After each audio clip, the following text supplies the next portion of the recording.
What up? I need that sports encyclopedia. BetUS, Steve Kim. Got Trent in the cut. Yeah. Where you at, man? In the gym shooting, I'm Durant. You ain't shooting John Moran. Darnell is the Ball State legend. I'm the Warren Central High School legend. I'm proving with a reliable source, straight from the mouth of the horse. Smitty and JB and Smitty from West Coast to Yost. I love talking ball. It's nice to connect with guys that are like-minded and just are real and genuine. Better stay in your lane. How did you are fucking insane. Dude, what? You just will not give this guy his flowers. What is wrong with you? Oh, you must have thought I was a bitch.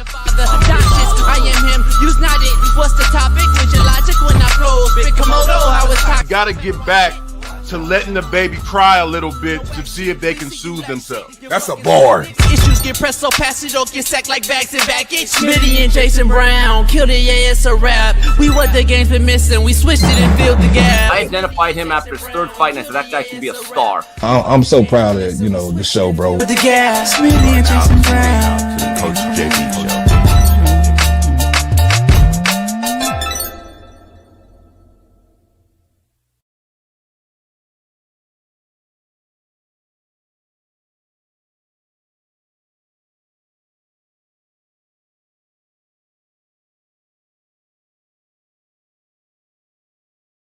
What up?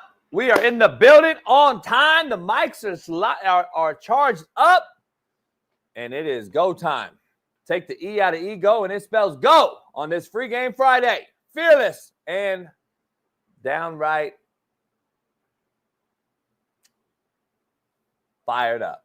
I'm a fired up, fearless, and I'm going to give you some free game today on this Free Game Friday. Loaded lineup, Big Matt McChesney, Shaun King, Dr. Jesse Morse, Jeff Nadu with some picks. Loaded. We'll see if Smitty shows up, but it is Free Game Friday, and the Eagles are flying high, as they could be in the top 5 power ranking discussion next week because they're on a roll right now and shut down the Commanders, which I said Jaden Daniels would struggle, didn't I? But what do I know? We're going to dive into it. But it is Free Game Friday, powered by BetUS. So head on over to BetUS and use my promo code CoachJB and get you 150% bonus on your deposit. So head on over to BetUS today. We got a lot to discuss today, though, and it is a loaded lineup for sure. And the Eagles are flying high. Jalen Hurts looks average as average gets. But guess what? Saquon is clearly carrying this team. But the defense, who controlled Jaden Daniels for the most part, as I predicted it would yesterday on this show, as Jaden couldn't get anything going, as the Eagles hold on to win by 8 in a game that really wasn't that close. The question of the day is, why didn't the Commanders kick the field goal down 1 on 4th down? Is it because Jaden is 12 of 14 on 4th down conversions this season? Is it the analytics and Mina Kimes of the world telling them to go for it? I have never witnessed dumber coaching, dumber excuses as to why we don't take points to take leads in NFL football games. Never. Like, seriously, we are making up excuses at the podium as to why the data says to go for it. And we're trying to reason with folks as to why it makes sense to not take the lead and win the football game. It's literally mind-blowing. And just another reason why the game I love is dying at its core. We are letting Mina Kimes and all these people out here control what coaches do in the NFL in late game situations. And more often than not, they are on the losing side of it, only to let the Mina Kimes and them talk shit about them the next day on ESPN. And I want you to make that make sense. Listen to what these people are telling you analytically, and then turn around, do what they say, and then it don't work, and they clown you the next day because you went for it because it was an analytical ass fucking thing. Make it make sense, but what do I know? Let's dive into the show, man. The Eagles take out the Commanders last night on Thursday Night Football in a horrible game all the way until the fourth quarter. Saquon Barkley finally got going. He had 190-something yards total offense, and he's clearly carrying this Eagles team that looked incompetent on offense. Jalen Hurts looks like he's struggling at all facets of the football game. He's missing guys wide open. He's not seeing crossers in his face. I don't know. We'll break that down. The Commanders and Jaden Daniels struggled as well. He looked like a rookie again last night against a good defense like I told you they did have it over there in Philly. But what do I know? I don't know anything. Go to Mina Kimes for all your insight. 58-year-old Mike Tyson slapped the dog shit out of Jake Paul at the weigh-in last night, and I'm going to tell you why I heard from somebody there that it was not fake at all. But what do I know? Georgia running back Trevor Etienne is out Saturday against Tennessee, and it looks like Nico is in for Tennessee. Going to be an interesting game right there. Former Lions linebacker Antoine Williams was arrested yesterday for his involvement with the January 6th U.S. Capitol incident in crazy turn of events. Florida quarterback DJ Lagway will return for the Gators this weekend against LSU. And LeBron says he's got 1 to 2 more years. LeBron, homie, you ain't been that good in 12. You ain't been the best player in the NBA in 10. Don't go 2 more years with that hairline. Speaking of hairlines, before we begin this show, my co-hosts, Naptown Legends, Far East Sider, 317, LeBron hairline having, Lamar Jackson loving, AR5 defending, Caitlin Clark jocking, Fox Sports Radio, Big Smitty. Welcome them in. Hey, y'all, it's Pregame Friday. I got my red solo cup, man. We here live, makes it end of the week. We got my homeboy Jared in the building. We got Joe Accor with the weather. We got King David Cartel. The Thugs is in the building. Ill Bill Vibe Guy and my cousin Keith Smith. And, of course, I got my guy JB starting the show off going crazy. JB, I was counting during your whole intro get up. If I'm not mistaken, you said Mina Kimes 6 times in 6 minutes. You said her name about 6. I might be off 1. It might have been 5, but 5 to 6 times. 1. Okay, 1. Okay, yep. 2. 3. But you said it more than 3.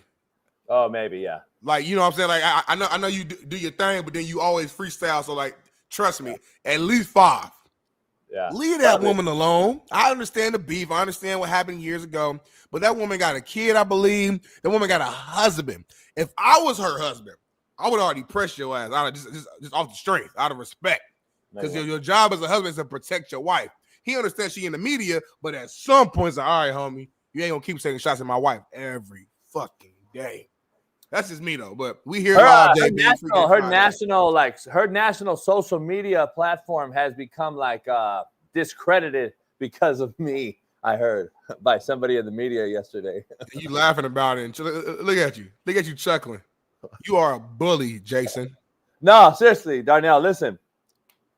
I like my name, homie. Somebody hit me up and said that you're actually discrediting Mina Kimes on social media because everyone knows that she don't know football. Like, you know what I mean? Real football people know. But it's somebody big in the media, too, told me that. But I won't say no names. I can't tell you. No. Names and numbers, homie. Names and numbers. Yeah, you know better not to ask me who either, by the way. But it is what it is, Darnell. We got a lot going on. I thought it was that, Jason? I like Darnell, Jason. Hey, they said that our charades thing about it, everyone knew it was her. They said a dude was driving a truck. He sent me a message and sent me a picture. He said he pulled over because he was almost going to crash, laughing so hard. Hey, that clip is hilarious. I watched it last night. I said, this is hilarious. It's always funny, like, when you do it live. Hey, you got to make that commercial, Bailey. When you do it live, like, it feels like it's funny, but then when you actually go back and watch, you're like, oh, this is hilarious. Because I actually figured it out. Like, it made it funny. So you outside the box thought. Yeah. I'm very smart. I'm very intelligent, homie. You weren't a micro thinker that time. I never have been. That's I can't believe you didn't understand that this was warming up the belly, though. That should have been real quick, though. It took you for a long time. But I did say that. Like you say hot, and I said stomach. It's just hot in your stomach. You say no. I was like, what? I was like, well, so then I was trying to think of it like, could it be something different? You were saying it's warming up your body, really, is what you were saying. That's what it do. That's what tequila do. I hear you, homie. We're on TikTok live. We're on this live. We're on that live. We're on all live. X, Instagram, BetUS. We're on everything, man. So pound that like, man. At some point today, I know we got to load this show. At some point, can we have like a free game type of question, though, outside of sport, just a free game question? That's what I want today. That's my one request to you and our amazing producer, Bailey. At some point today, I want an off-the-cuff question. It could be relationship-based. It could be something. I'm telling you now so your mind can start matriculating, start moving. So, but go ahead. Keep it going. I didn't hear you. Did you say something? No, the fucking mic went out again, homie. I cuss. Oh, no, we're good. Because of this show. JB makes me cuss. And I shouldn't give him that power, but he pisses me off. And he does it all the time. So I'm going to try my best starting right now. I've already said like 3 cuss words already in 5 minutes. So right now, no more curse words from me for the rest of the show. Y'all count, fans. Everybody in the chat. If I say something, just put it in the chat. Mark it every time. JB, let's go. Keep it going. Let's go. Mesquite. Let's dive into quote of the day, brought to you by BetUS.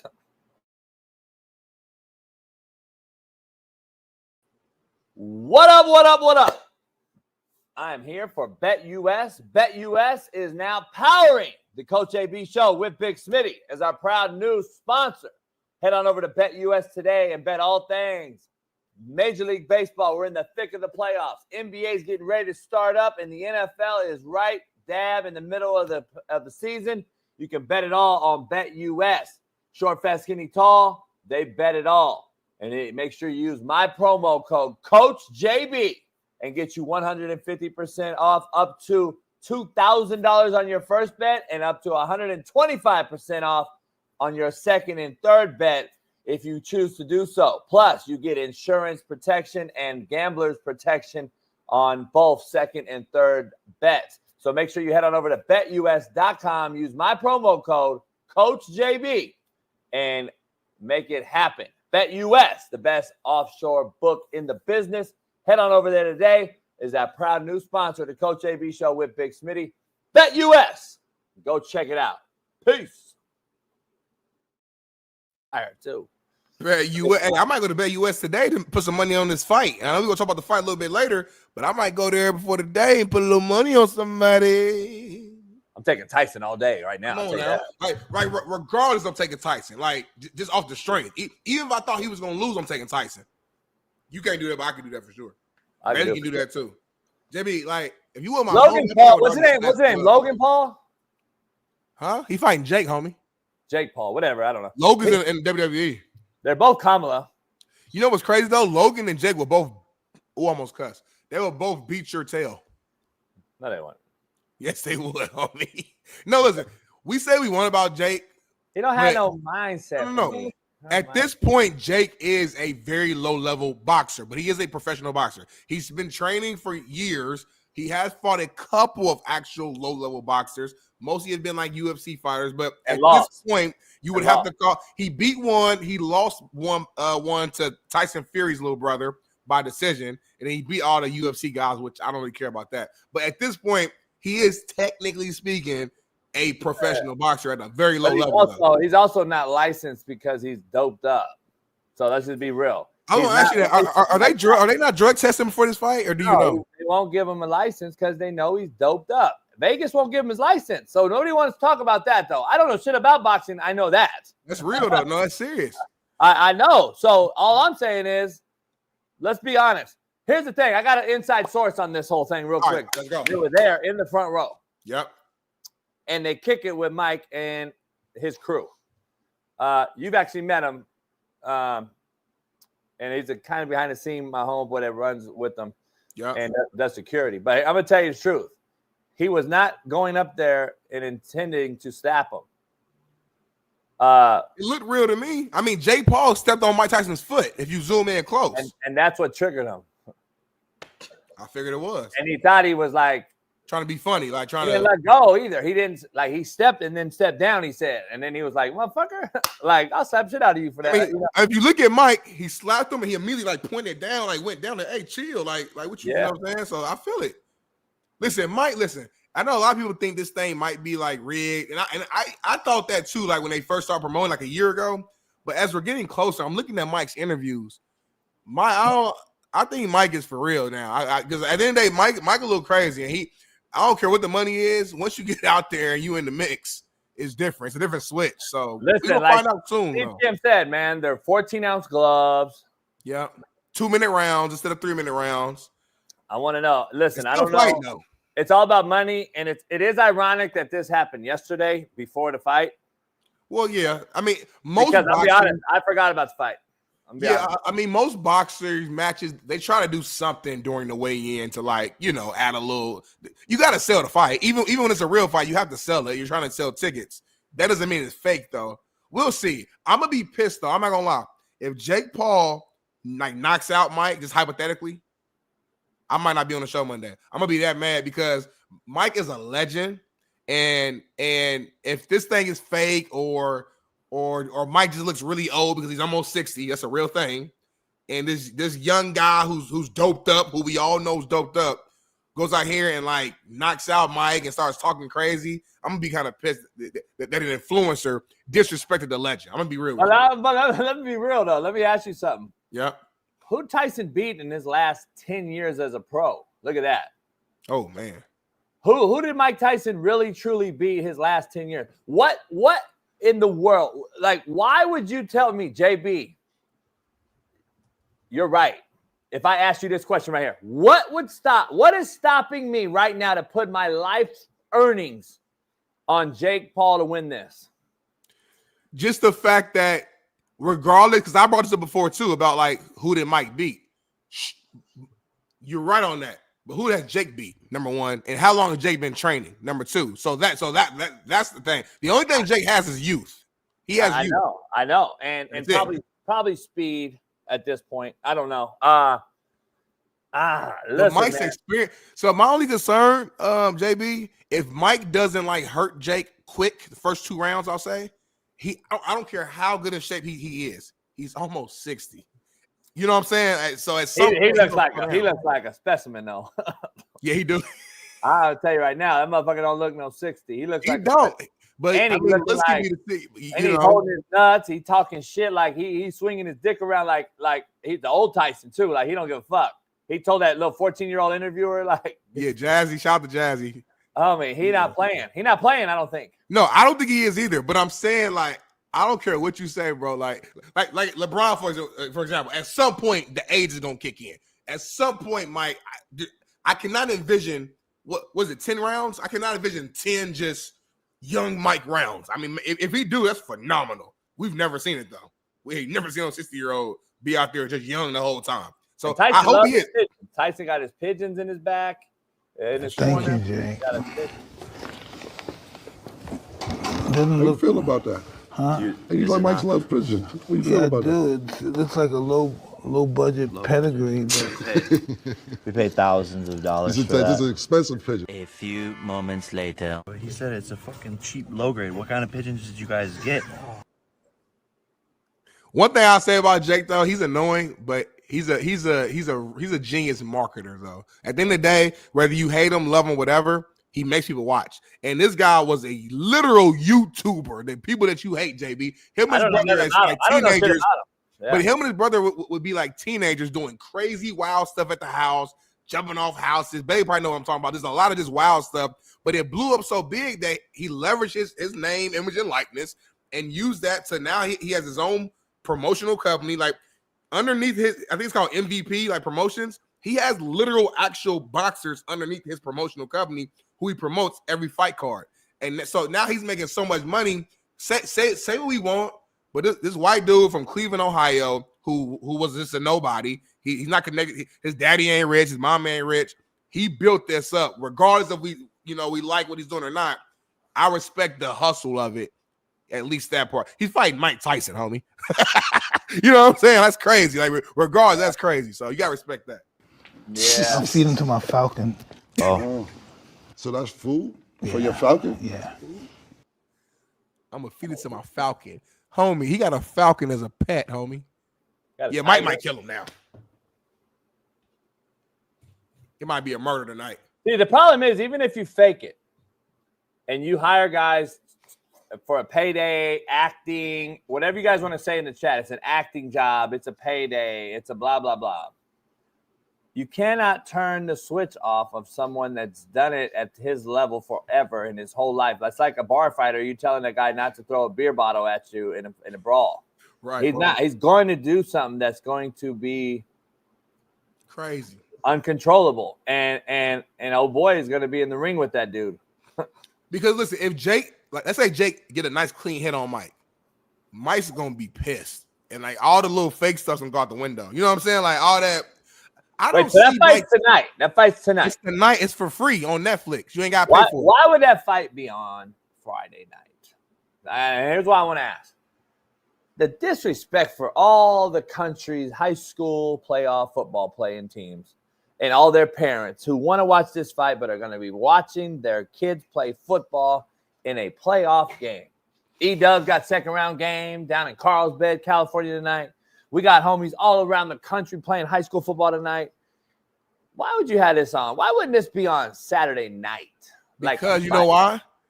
Because UFC. tomorrow, UFC got one of the biggest fights of the year. John Bone Jones, who's the GOAT, is fighting Stipe Miocic in a big-time fight. They can't compete. You don't want to compete with that.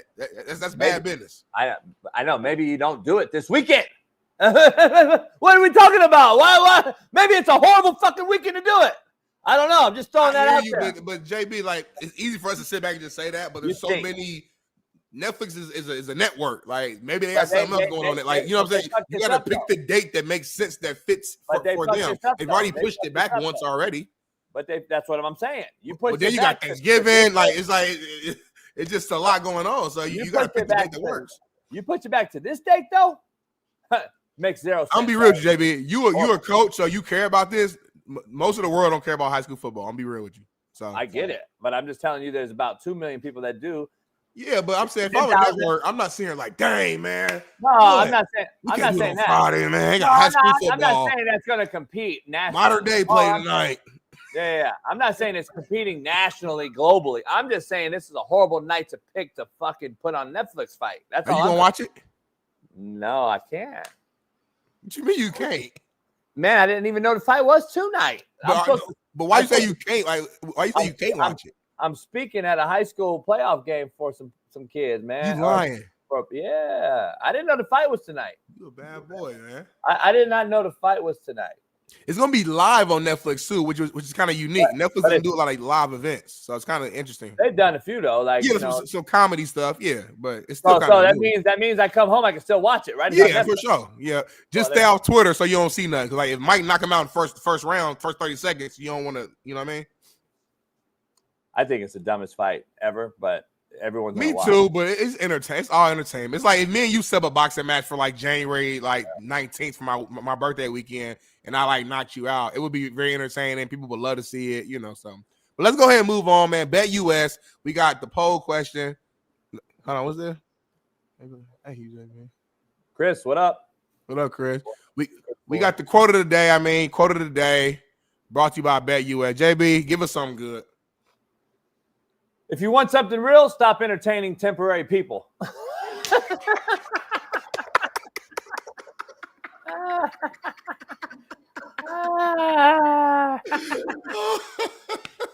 Just simple. No energy. I don't even need no energy for that. It's so real. I don't even need no energy for that. Yeah, that's just a real one. That's just good. Like, if you want something real, stop entertaining temporary people. Especially in relationships, like, you know, because a lot of times I'm talking to the fellas right now.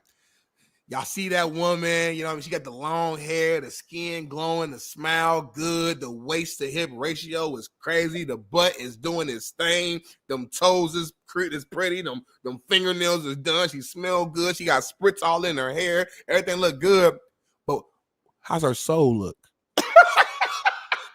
How's her spirit look? Got one in her? You worry about temporary stuff, you letting the physical overshadow the human being, and you wonder why you still single. Come on, man. All the sisters out there, shout out. I got that 36-inch Peruvian at the crib. If anybody need any of that, some track, I got that shit at the house. All the fellas out there, I got that Dax and that Murray's on deck. Come holla. I can't tell if JB is like racist towards black people or he's like a part of the culture because he grew up with us. It's hard to read. Like right now, like is he joking right now and being racist? And like, should I feel offended? Should I attack him? Or is he like being like a part of the people? He's a hard read. Like I need to talk to some of your homies and figure out who you are really. Because I might be losing my credit in the hood for not checking you when you do stuff like that. Because most white boys, I would have to check right now. But I know your history a little bit. So I'm like, JB just been around it. So he get a little bit of a pass. I got to be careful, though. You know what I mean? You be coming on the show like, shout out to all the brothers, man, eating chicken and watermelon and grape Kool-Aid. Hell yeah. And like, I'm like, I don't know if I should let that pass or not. But for now, we're going to just keep moving steadily and we'll figure it out. Go ahead. You don't want to check on me. Yeah, I check on you, homie. I'm not listening, JB. Like Mike Tyson said, at the end of the day, we die and we're dirt and we dead. I'm not scared of any of your homies. Anybody want to check on me and do a backup check? You don't want to do that, homie. You don't want to do that. You ain't got nobody. You ain't got nobody. Smitty knows the real, but it's all good. It's content creator today. So let's dive into it. Quote of the day, you already heard it. I know a lot of you guys are retweeting it out there because it's the realest quote on planet Earth. Contrary to belief, brought to you by Prize Picks. Head on over there. Passion without action is failure. Contrary to belief. If you passionate behind something, but you don't put no action behind that passion, you're not doing no research. You're not talking to the right people. You're not actually putting pen to paper. You're not actually going outside and figuring out a plan of how to make that passion a reality. It's a failure. We got a short life on this earth and then we die. Point blank, period. Nothing else. Some of us believe in an afterlife like I do. Some of us are atheists like Matt and don't believe nothing happens.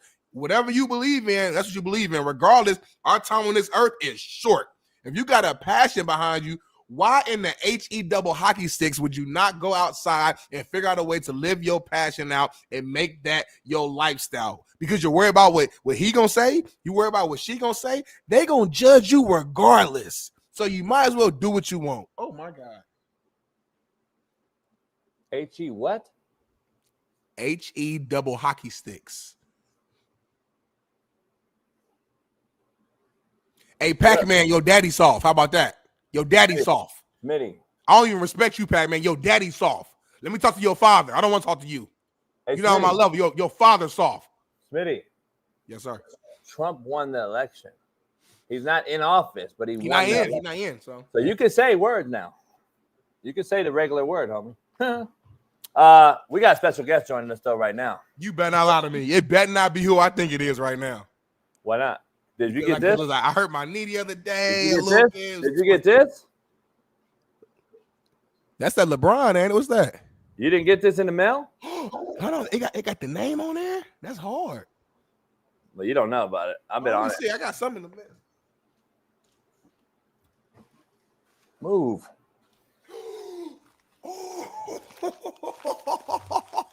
I was wondering what it was. Let's bring our main man in who sent Smitty this. Dr. Jesse Morse. Doc, is that what I think it is? Did he get that? I hope so. I don't know what he's ordering, but yep. Yeah. I got my package yesterday. I didn't know what it was. Yeah. Hey, it says my name on the top right-hand corner. Right now. Smitty, take 9 right now. Take 9 of them right now. 9 right now. Just take 3. Take 3. Take 3. I already took my 3. How are we doing, guys? Doing good. How are you? We're good. Good. Chilling.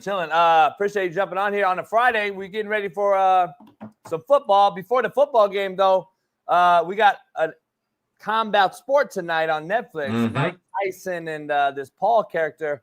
Where you at? What do you expect from a 58-year-old? Just health-wise. Like, I'm curious. That's a good question. How long can he last? So, I think that it'll be interesting to see if Iron Mike still has the iron in his mic. Ooh, okay. should we be concerned about him getting hit hard, like being a 58-year-old? Like, is there anything from a health standpoint? That, I mean, I heard he enjoys his recreational drugs per se. Okay. Wouldn't surprise me. I guess I'll put it that way. Long story short, I think that realistically, they allowed him to get enough time to ramp up into health to get back into health. I mean, remember he's I think 30 years older, somewhere around there. Yeah. Which is a big, but and Paul has been pretty good. I just, Mike Tyson was a freak, is a freak. So it'll be interesting to see if he can handle the stamina of Paul. Presumably should be in a lot better shape. And then secondary, if he can handle, if Mike can land a punch or a good punch, if where we're at with that. And the roids that Paul's on, those will help. Presumably on what, crazier stuff than me. Hey, let's talk about America's man, the kicker extraordinaire that America loves to hate in the women's household anyway. Harrison Butker. What's going on with him? Is he done on IR for 4, or is he just day to day? Yeah, they're gonna put him on IR because I just tweeted this a little bit actually, but in his plant leg, which is his left leg, obviously for him. When you plant and then try to bring that energy to kick, you need to pivot and rotate. Well, unfortunately, that pivoting and rotating requires meniscus. That's what it is. So he tore some of his meniscus. We don't know where. Is it medial? Is it lateral? Is it anterior towards the kneecap? Posterior towards the back of the knee? Either way, it sounds like it's small enough for them to go in and trim it out. Temporary choice, long-term, probably not the best decision, but allows him to come back in about a month, 2, 3, maybe 4 weeks. But with a kicker with plant leg, probably not the worst idea to hold him out for a month. They're obviously in a position to do so. Maybe it ends up coming down to a kick and whoever replaces him doesn't make it, but it is what it is. You need to think long-term. And right now he probably can't plant and lock. That's the problem. It's not kicking leg, so it's not as important, but still important. You need to be able to brace and pivot and rotate and follow through. I mean, these guys are kicking 50-yard bombs like it's nothing now, like it's crazy. Yep. So you need to be able to translate that energy. And I don't know if he kicks. I think he does kickoffs too. Most of the guys do kickoffs. So same difference basically. So you need to be able to constantly repeat that. And if that meniscus can't handle the torque, then it will continue to tear. It will cause swelling. It will cause locking. It will be painful, and he just won't be able to. These guys, it doesn't take a lot for them to, in their lower half, to look off. We saw Mooney the other day coming off his high ankle, missed 3, I think, something like that. And kicks, I think he kicked the game winner, so I guess it was a moot point. But quad injuries take a beating. Hammies obviously take an issue. So everything has to be perfect in their lower half for them to be able to execute consistently from that distance. So it is what it is. It's unfortunate, but a month from now, you won't even remember it happened. So he'll be back for the playoffs for sure. Yeah, I think he'll be back by Christmas. I think is realistic. Okay. Chiefs Queendom, all you Chiefs fans in here, you're all right. America's kicker's back. So you're good. You have your full. You should have your full complement of weapons too. Pacheco won't be back this week, in my opinion. He could be, but he won't be. I think they're going to hold him out just because they don't need to rush him. This should be the last week of Hunt's bell cow status. All right. Been good. He's been great. I mean, what's the injury updates? What's going on for this week? Anything changed from Tuesday till now? Is somebody out or somebody in? Yeah. So there's 2 throwing hand injuries, which is kind of weird. 3 actually. Josh Allen's been dealing with one since week 1. It's a long time. I don't know if he fractured it and he's just playing through it, or if he tore a ligament or whatever, but he's been on the injury report every week ever since week 1. That one is what it is. Sam Darnold and CJ Stroud both with throwing hand injuries. So some probably bruises, maybe strains, probably not fractures. Usually you'd hear about that. So obviously that this Trevor Lawrence situation is a little weird. Remember we talked about it the other day. Now they announced he is likely to return after the bye. I don't know how they went, hey, he's done for the year, to, oh, hey, we're gonna come back after the bye and he's okay. Okay. I guess they're just like, hey, can you figure out how to play with this? Because what's his name? Mac Jones is awful. And it's they're not really going anywhere, but unfortunately the rest of the team suffers as a result. Jordan Love or Jalen Hurts looked good, okay last night. He got injured a couple times, obviously, got cleared for that. And then Jaden Daniels looked like he may have injured his hand. We'll have to see about that. And then not really any big things. Josh Jacobs came off a bye with a quad injury, which is I'm a little surprised because it's, he's already had 10 days or so. I think he'll be fine, but it's a little something to monitor. His backup, Marshawn Lloyd, might be activated with his ankle and hammy. We'll see about that. Brian Robinson Jr. looked pretty good last night. McCaffrey, I expect him to continue to handle the load, no issues. Tony Pollard lost a lot of his touches last week with the reemergence of Tajay Spears after his hammy. So, I think we'll see more of that. Darnell Mooney popped up yesterday with an Achilles. If they didn't say, hey, this is season ending, that tells me it's probably just tendonitis. Maybe he has a little calf. A lot of times they go hand in hand.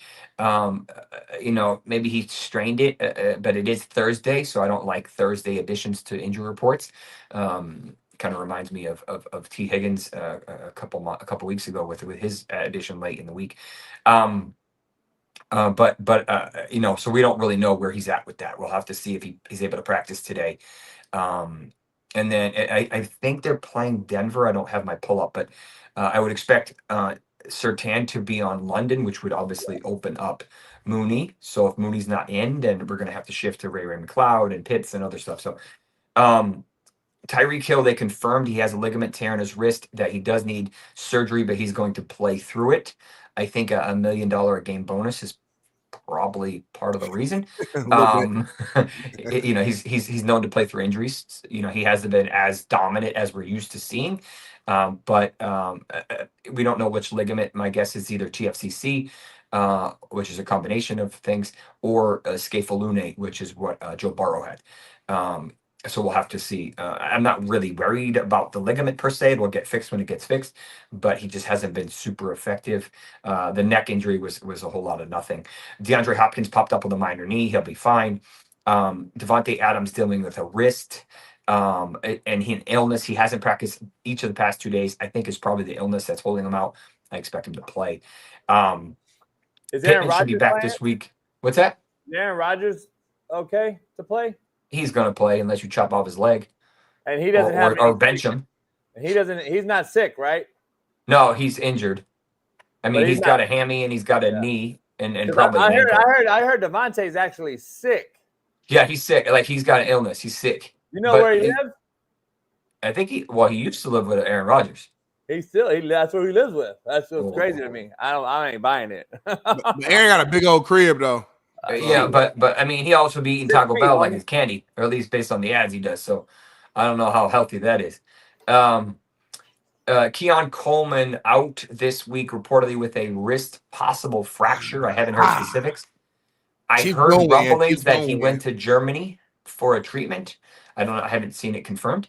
But he is out. They have a bye next week. So I also expect Dalton Kincaid to be out with his probably PCL sprain is what it looked like. Probably not as bad as Puka's, but still enough to prevent him. And they're just being smart with the bye. Amari Cooper should play with his wrist probably fracture. He's also got a small little fracture in there. He's been wearing a brace, but it's hard to catch with a brace. And then you'll see Curtis Samuel, who's been decent last week with his little pec injury. And then Dawson Knox, I think, Shakir has been incredible. So he'll obviously be there. Hold on real quick, Doc. So every weapon that Josh Allen has is hurt, is what you just named. James Cook is healthy. And they're playing the Chiefs this week. Shakir is healthier. He was off that ankle injury, but he should be good now. Dawson Knox is healthy from where we are, but he isn't as dominant as he used to be. But yeah, and we'll see how they played out. he makes he has a tendency to make magic with what he does. So I'm looking forward to the game.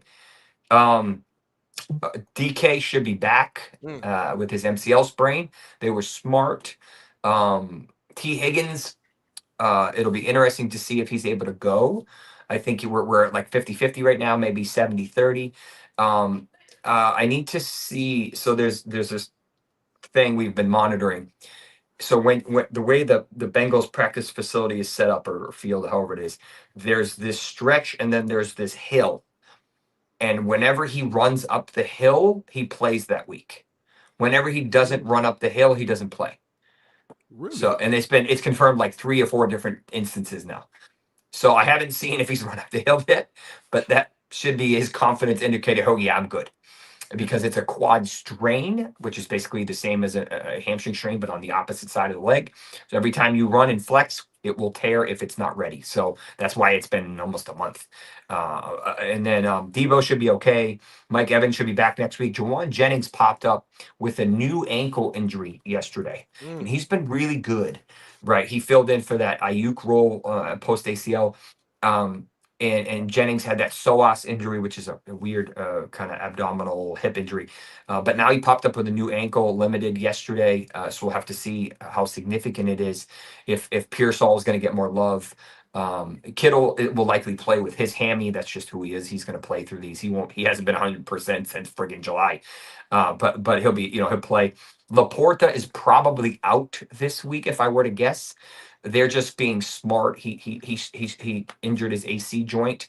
It's not probably a bad injury. I just think they're, I haven't seen any specifics, but my suspicion is I wouldn't be surprised if he's out, just because they're trying to be smart with him. They have a significant command, and they have to be smart with this, because Jordan Mason, who's now a backup, was regressed again and likely re-injured that shoulder again. He went to non-contact jersey, I think it was Wednesday.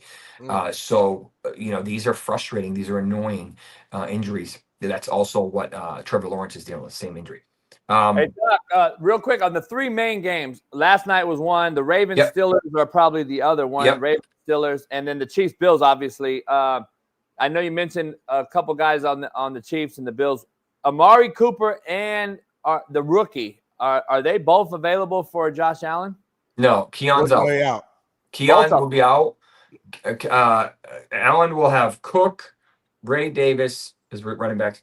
He'll have Amari Cooper, Khalil Shakir, Curtis Samuel, and Dawson Knox. That's all right. And then, which is a decent, And then Mahomes will have everyone, including Juju, DeAndre Hopkins, and Kelsey and Hunt, but he won't have Pacheco. I don't think Pacheco's activated. Yeah, I don't know if you guys know, I got booted completely out. So you were watching like a frozen version of me. I lost all internet, so I didn't hear any of that conversation. No excuse. I'm just trying to find out if I'm betting the Bills or the Chiefs. But go ahead, Doc. All right, who else? Who else hurt? So a couple tight ends to finish up strong. Isaiah likely should be back. I think that the Ravens will get Kyle Hamilton back with his ankle. I think he got lucky, although it didn't look like a super clean, simple one. I think he got lucky. Lamar's still dealing with that knee injury. We don't have specifics on it. Maybe it's a re-injury to that PCL from a couple years ago. Maybe it's something new. We don't know. But he'll be in the game. No concerns. They're going to start bringing up Keaton Mitchell into a more significant role post his significant ACL tear last year. Obviously, King Henry gets stronger as it gets colder. And we saw Saquon last night basically just running over people. Those two have been incredible despite their age, higher ages. And then we will see TJ Hawkinson really start to ramp up from his ACL. He's looked really good in his first couple games back. We'll have to see how that plays out between him, Jefferson, Darnold. Aaron Jones, I'm not overly worried about his rib. He's got a rib cartilage, kind of like Jaden had a couple weeks ago. But they're a little annoying. I think they'll probably block it with a little numbing, and he'll play through it. But he's been really good for the Vikings. In general, no huge red flags this week. I see missing Keon Coleman, Olave obviously out. and then a Dak and Trevor Lawrence out, but everyone else is a potential go. Or my guess is probably Kincaid and Laporta will probably miss as well, but everyone else has a chance to play, which is not common. That's good. Should be a good weekend of football, man. Hey, Doc, before you get out of here, before you leave, I just got to ask you about one particular situation. Are the refs in the Chiefs game healthy? I don't know who they assigned to this game. They're in Bills Mafia territory this week. Okay. So maybe if they don't make the right call, they get thrown through a table. I don't know how that works. Okay. See, hey, Chiefs, Mahomes got power, man. I lost internet. Mahomes got power. I lost full internet. I don't know what happened when I lost it, but whoever the refs are in that game, that'll be the critical situation. Yeah, man. The Chiefs just keep finding ways to win. It's hard to even really bet against them at this point. I'm not saying they're gonna go undefeated, but just everything just goes in their favor. It's kind of frustrating a little bit, but I'm over it. KCBD, he really knows the refs and shit. We got Clark, not favorable for the Chiefs. That's crazy. Who knows that? Doc, all right. Go ahead and say it again. What were you saying? No, I said they're in Bills country, so we'll see if the refs make the right wrong decision. We'll see. Maybe they end up through a table. And I miss. I don't know if you said it or not, but Nico Collins, is he officially back? I think he plays this week. I personally thought he should have played last week, and that could have been the difference. But long story short, so no issues. I think he plays this week. I think they get back on the horn. They should decimate the Cooper rushes. Rico Dowell's taking over the backfield, which should have happened a month ago. They were trotting out the corpses of Dalvin Cook and Ezekiel Elliott, and elite players in their prime, but keyword in their prime. But long story short, there's some good games this weekend. Jake Ferguson's a little banged up with the illness, but I think he plays. Yeah, no doubt. Man, as always, appreciate you, Doc. We'll see you Tuesday. Hopefully there's no 900 more injuries to cover, but we'll see. And enjoy the weekend. I hope it's nice. It's supposed to be raining here today, but this weekend. It's only 77 here today. It's a little chilly. Put your jacket on, Doc. Put your jacket on. Have a good one, man. We're going to holler at you. All right, peace. All right, Doc. All right, I'll talk to you. All right, then. There he is. Doc, you there? I think he lost internet too. He was gone anyway. Let him do his thing. All right, then, Doc. Appreciate you coming in, man. It's been a loaded first hour already. We ain't even really got into the show for real. He's still in the back talking. We ain't even got to the show for real, which is crazy. He's still there. Yeah, let him chill. Hey, we haven't even talked about the poll question. Yeah, I'm kind of over it now, but you can bring it up. I'm not over it because I'm still doing the show because I run the show and it's my show, and then you're just supposed to be there. But you make a script, but then you gotta have that producer hat on at all time. Where sometimes you gotta pivot from what's already written because of that certain energy. But we good right now though. Yeah, but I'm gonna go with the poll question though. My gut's telling me to do it. My gut's telling me to do it because always go with your gut. Because we did a video for it. That's why. Okay. Should the Commanders have kicked the field goal down 1? Everybody in the chat chime in and listen. I led the show off with basically saying the question of the day is why didn't the Commanders kick the field goal? And here's the reason. Listen, I just think it's straight up dumb. It's dumber leading the dumb. And I just think that whenever we considered analytics over taking leads in professional football games to win games, I don't know, dog. It just turned me off. It turns me off, homie. I'm just off the whole thing. And I don't want to hear no excuse about why we go for it and all this whole shit. The field goal takes the lead. Does it or does it not? Yep.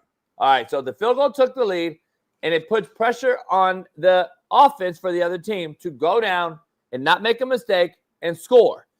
Those should be the analytics that you look at, not the fucking analytics that tells me go for it on 4th down on the 35-yard line. Like, it makes zero sense, man. The kicker that was having a problem was on the Eagles team. Right, yeah. I'm trying to figure out why we didn't kick the field goal. Kingsbury last night looked inept on a lot of play calls, and I praised him all year long, but today we called the truth out. He looked inept last night. And this is why I always say, where are the old school coaches? Harbaugh's back. Guess what? The Chargers had 5 wins all of last year. Now they're sitting here at 7 already. And this is a guy who doesn't look at analytics. Another guy who don't look at analytics is a guy that I've known quite a while, Midwestern himself, guy who's a legend in his own right. Signed a big deal with Barstool Sports yesterday. Listen to what this guy had to say about analytics. Okay. That's where the analytical guy goes, hey, Coach Gooden, go for it right here. Go for it. I'm like, okay. We go for it. We get stuffed. And I go, hey, fuck you up there, you fucking idiot. You know what I mean? Aggressive. It's 12-10, man. We kicked the field goal. The offense was moving. But those 2 plays, they got stuffed so bad. It was second down was the play. Yeah, and third. First of all, he looks miserable talking with a bunch of fucking idiots that don't know shit about football. I thought say he did not look the way he slouched in that couch. Number one, they gave him a bag, or he ain't there dealing with a bunch of fucking nobodies like Brandon Walker and all these fucks that know shit about football. So he looks miserable. I'm just gonna tell you the real. Knowing John and Jay, they're football guys that need to be around football guys. These motherfuckers have no clue what's going on. So he's actually being an actor right now on a paid deal through Barstool. And so he's going to try the Dion approach to see what happens. I don't know. Shout out to Chucky. Here's the thing I got to say. Kick the field goal. Put the pressure on Jalen Hurts and the Eagles to go down and take the lead. I know there was plenty of time in the game. I'm thinking, analytics, we'll get another possession. Does the analytics not say that the Eagles are going to get the ball and go down and fucking score? I'm tripping. Didn't Saquon just go off right around that missed field or the fourth down that didn't happen when they refused to kick the field goal and they were down 1? Yeah, it became a fucking 16-point game like this. Great analytics. Football is a game of momentum. You know what I'm saying? And you can't analytics and stats and numbers don't really account for that. But you as a real player or coach who's in the game, I've been in plenty of games where I feel the momentum shifting from our side to the other side or vice versa. And so it's just something that, you can't measure. And, yeah, I agree with you. I think they should have kicked the field goal, took the lead. Now, does that change the game ultimately? I don't know because we don't know what happens next. Maybe the Eagles still go down there and score anyway. And we're not – this conversation is kind of mute. It's a mute point. But you don't know. And like you said, when you have an opportunity to take the lead, you do that. Now, I don't know if they just was not trusting their kicker for some reason. I don't know. But, I agree. They should have kicked the field goal on that one, JB. Yeah, I just think they should always take the fucking field goal to win the game.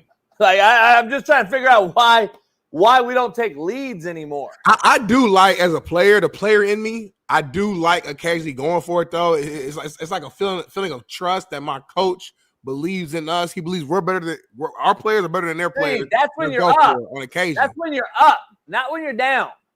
When you're down, you lose the locker room for not going for it to win the game. When you're up, you win the locker room by going for it to put your foot on somebody's neck. I'm up by 1. We're going to go for it on 4th and get this first so we don't even have to put the kicking game into question. We're up, though. The Lions love Dan Campbell, regardless, though, and he go for it all the dang time. When it's They'll always be up, JB. Stop. But when it's 4th and 1, they go for it when they're up, dog. They haven't trailed but one time this whole year. No, I'm going back to last year. I'm not talking just this season. I'm saying he's been doing this, and that locker room loves DC. Yeah, but I'm just saying, dog, you can't continue to tell me I'm going to win the locker room. How did that go over with Haley? So here's a perfect example. Austin Eckler is a good dude that he is. Came out to defend Staley a couple years ago when remember that year that he kept going for it on 4th? Yeah. Well, he has our confidence in us. And I brought Scary Larry on the show, good kid I recruited who was on the team. And he's like, he got cut by the Chargers and he kind of started telling the truth. Was like, man, this motherfucker was killing us. Like, it kills you if you don't win the game, though. Like, you're losing. You're losing the locker room. Yeah, Austin Eckler was just being nice. Austin Eckler was being nice. But at that, man, it was like, fuck. I'm like, come on, man. You got to win the game, though. Yeah. Like, you can't keep going for a fourth dog with no points. I'm sorry. You just can't do it. We got some white people shit before we take a commercial break, and then we got Matt McChesney on the other side. White people shit brought to you by Skybox Sports. Head on over there. Brisket, I got a question for you. Brisket, do you want to go to Dunkin' Donuts? I can't stand you. Do you want to go to Dunkin' Donuts? 6 hours last night. Yeah, that's white people stuff right there, man. Yeah, y'all love y'all dogs over everything and everybody else. If it could just be y'all and your dogs. That dog might have died. Why? Because those dogs can't run. Like, they lose their wind so fast. They're the worst created dog in the world, besides a mini pit that they created, this made-up human dog, that the miniature pocket pit or whatever. They should have never made these dogs.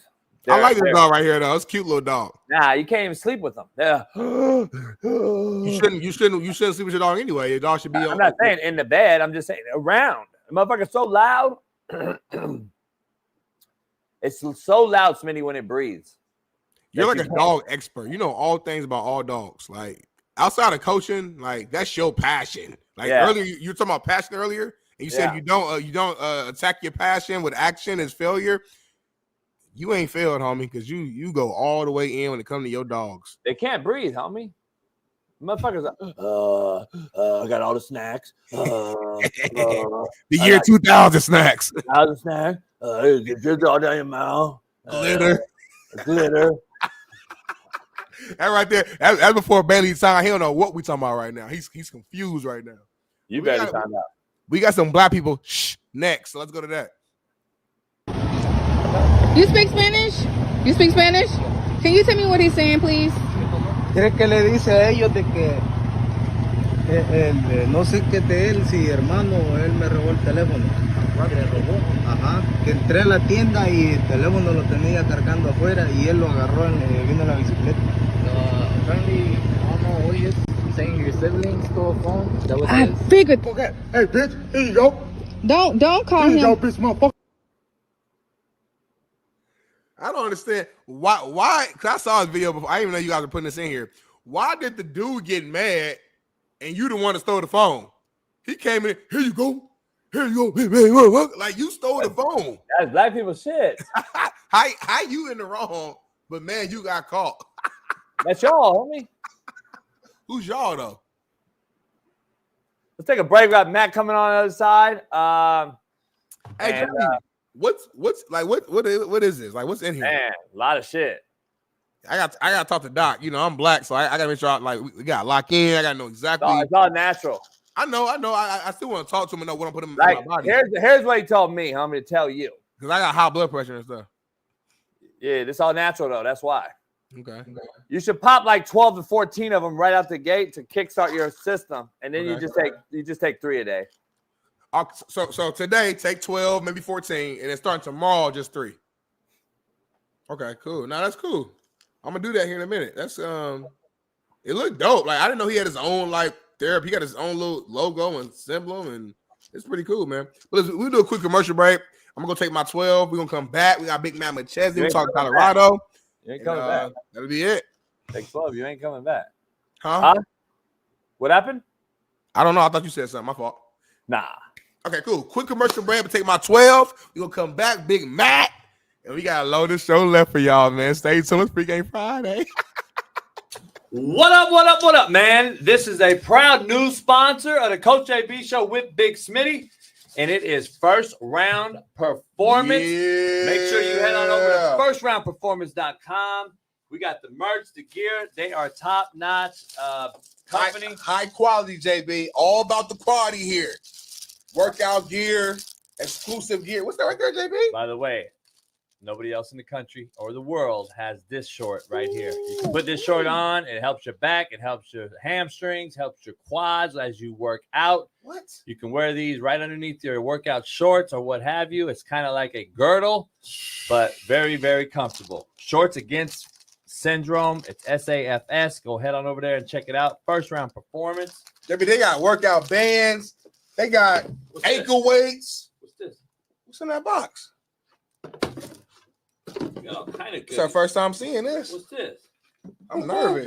What's that? It's a 40-yard dash electric timer. You can go get your workout on with the light and the strobe, the whole deal. Firstroundperformance.com. Oh, you just turned it on, JB. Bam. You want that smoke? Go check it out. I know you ain't trying to race me, I might JB. race Smitty and smoke him. You ain't trying to race me. You scared of that life.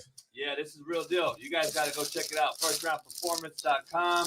Head on over there. Proud new sponsor of the Coach JB Show. Nice, JB. With Big Smitty. And oh, this is mine, right? hell yeah. Listen, their premium gear, including the revolutionary SAFS shorts I just showed you, are expertly designed by a leading orthopedic surgeon to align your hips and relieve your pain. It is trusted by athletes and active individuals alike, whether you are pushing your limits with their high-quality resistance bands, as Smitty just showed you, or boosting recovery with the powerful dual-spectrum red light therapy devices that I just showed you. First Round Performance delivers the tools needed to stay at the top of your game. Whether aiming for peak performance or simply wanting to live pain-free, they've got you covered. Visit firstroundperformance.com or shop on Amazon today. They just launched their AmazonStore.com, their Amazon store. This is out there, First Round Performance on Amazon. And so go help them out and grab some performance gear today. And please feel free to reach out to us if you have any questions. Yes, sir. Go First Round. Go First Round, baby. The promo code will be Coach JB. So check that out and head on over there today. Get right, baby. First round, the highest quality. First Round Performance. Go get you some merch. Ooh, I like this shirt. I like this shirt, JB. Peace.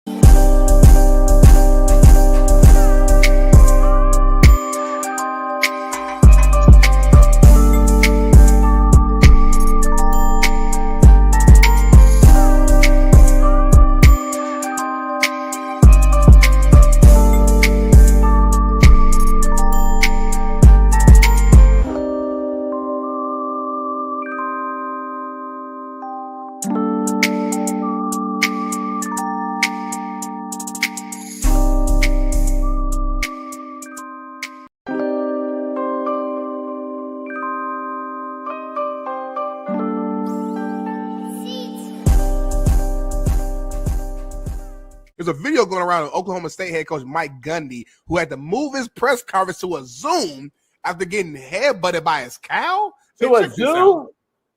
To a zoo? To a Zoom.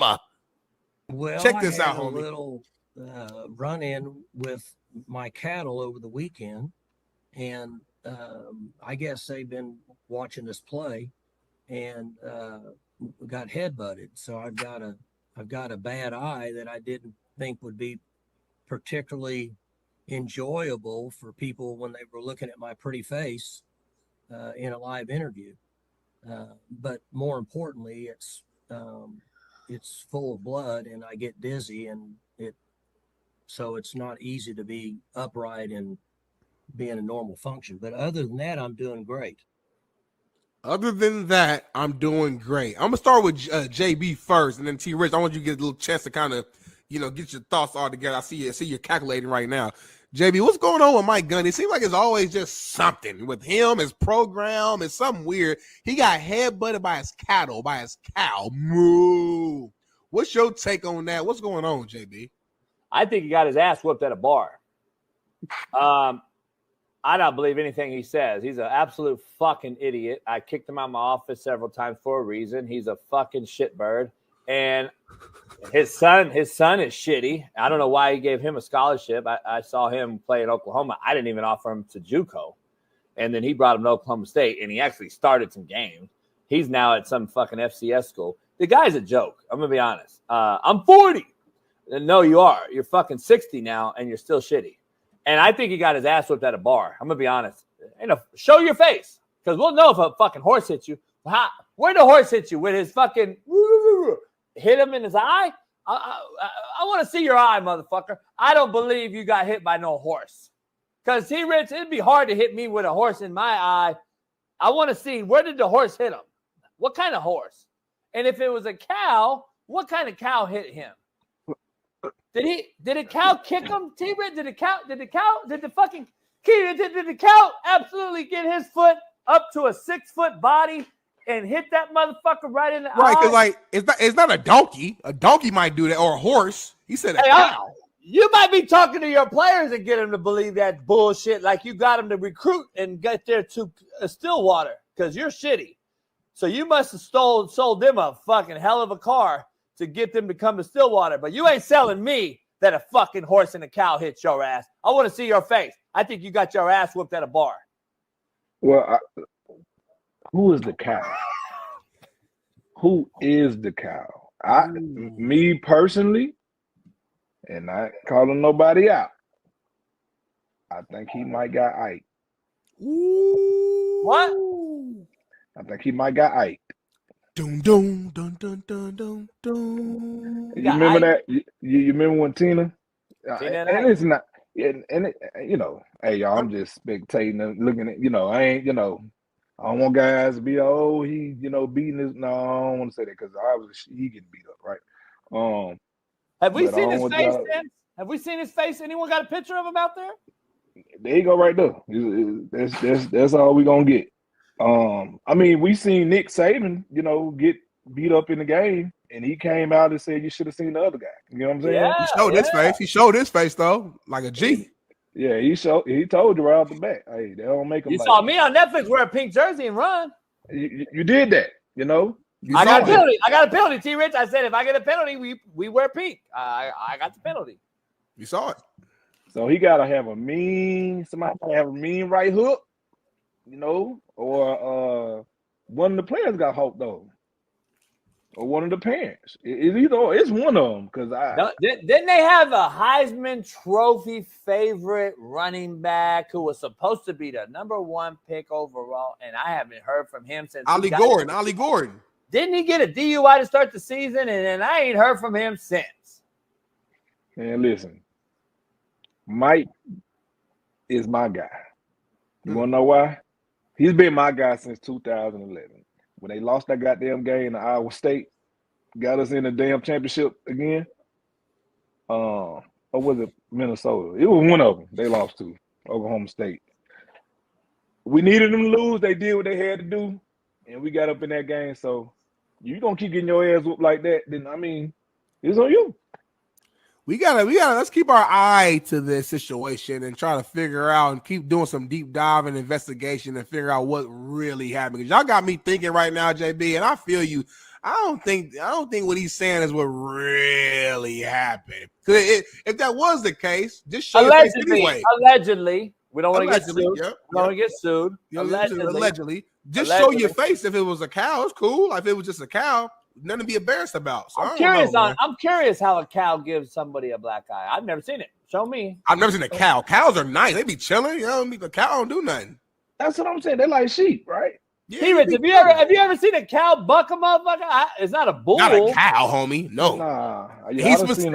He specifically said a cow. Yeah. See, I think Mike might be a little, and his person wrote a script for him, right? And he fucked up and said cow instead of saying donkey or some shit that could actually kick him maybe. He said pretty face. He said pretty face. He mentioned that. T-Rich looked at T-Rich heard that and was like, what? And then we heard that. Then we heard some sort of farm animal. I'm curious onto this because I am going to be honest. I've coached a long time, 23 years. I played a long time, another 20 years. I'm trying to figure out at what point after an ass whipping that they just took, where I go home and I'm not with my staff, my players, or something getting ready for the next week, and I got time to go fuck around with my cow and my horses. I'm curious. I'm asking him, make me better, Mike Gundy. Make me a better coach.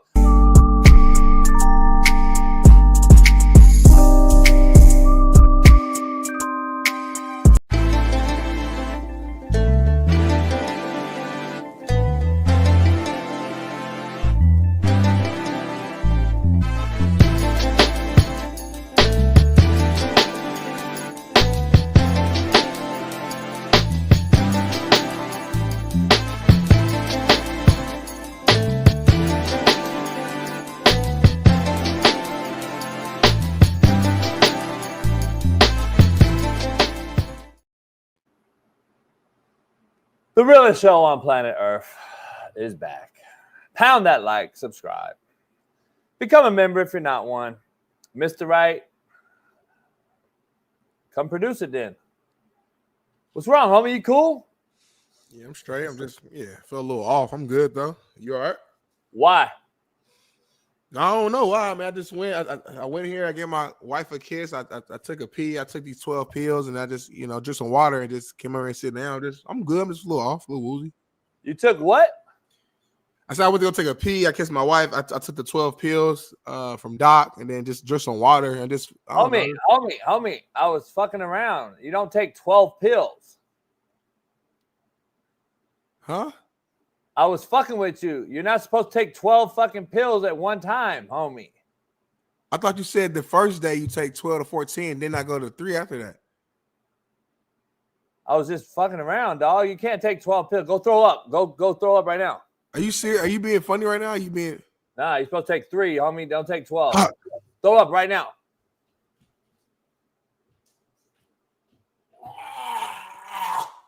I may have just killed Smitty on live air.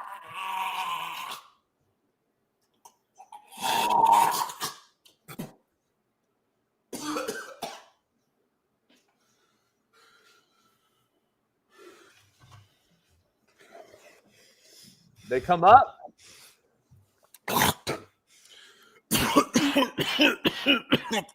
Why would you say that?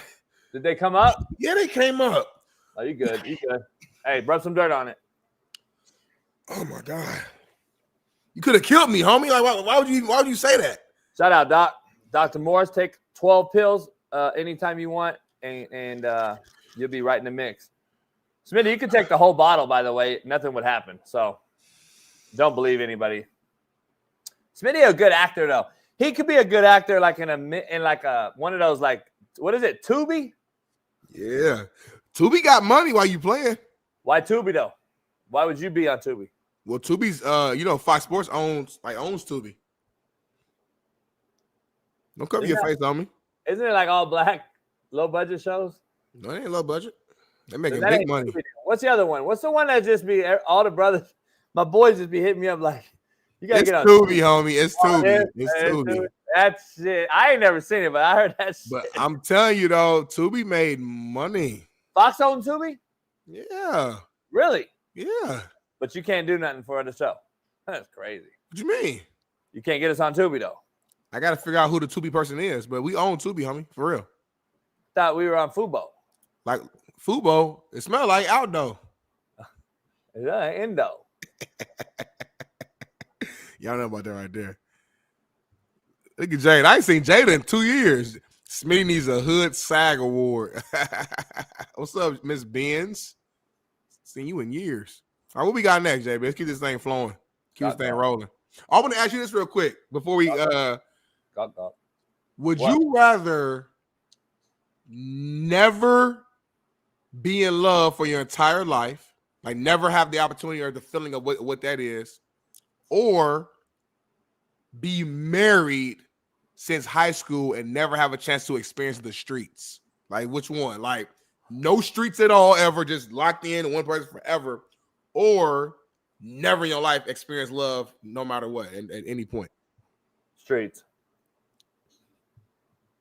It's just that easy? Like, it ain't even nothing to think about? Yeah. Because I don't think anyone knows what love is. What is love, homie? Love means I'll push you out of the way of the oncoming bus. Real simple. That's the real definition. That's my definition. If you're in love with that person, so that means it's like agape love, right? So my daughter, right? Even though I don't fuck with her really, I'm going to push her out of the way of the bus, right? Right. And take the bus hit, right? Right. That's a full on, I'm in love. I'm never going to be that for no bitch. For no who? For no female. That's what I thought I heard. I hear you, man. Love it. Listen. I'll push Ash out the way of the bus before I push the bitch out of the way. Love is a real thing. Like, listen, I know the streets is fun. And the streets excite the lustful side of you, right? The temporary side that you were talking about earlier. But the longevity, love, man. You got real, like, in love, bigger picture, ain't nothing like it, homie. Ain't nothing like it. I agree to disagree. Chat, what y'all think, chat? Let us know in the comment. Which side do y'all like? We'll agree Which to side would y'all disagree. prefer? I'm just curious. We'll agree to disagree. All right. I'm just curious, man. Let's keep it pushing. Let's keep it moving. Let's keep it rolling. Let's keep it going. Let's keep it snowing. Let me look at the rundown real quick, see what we got going on. I did want to ask you this. What you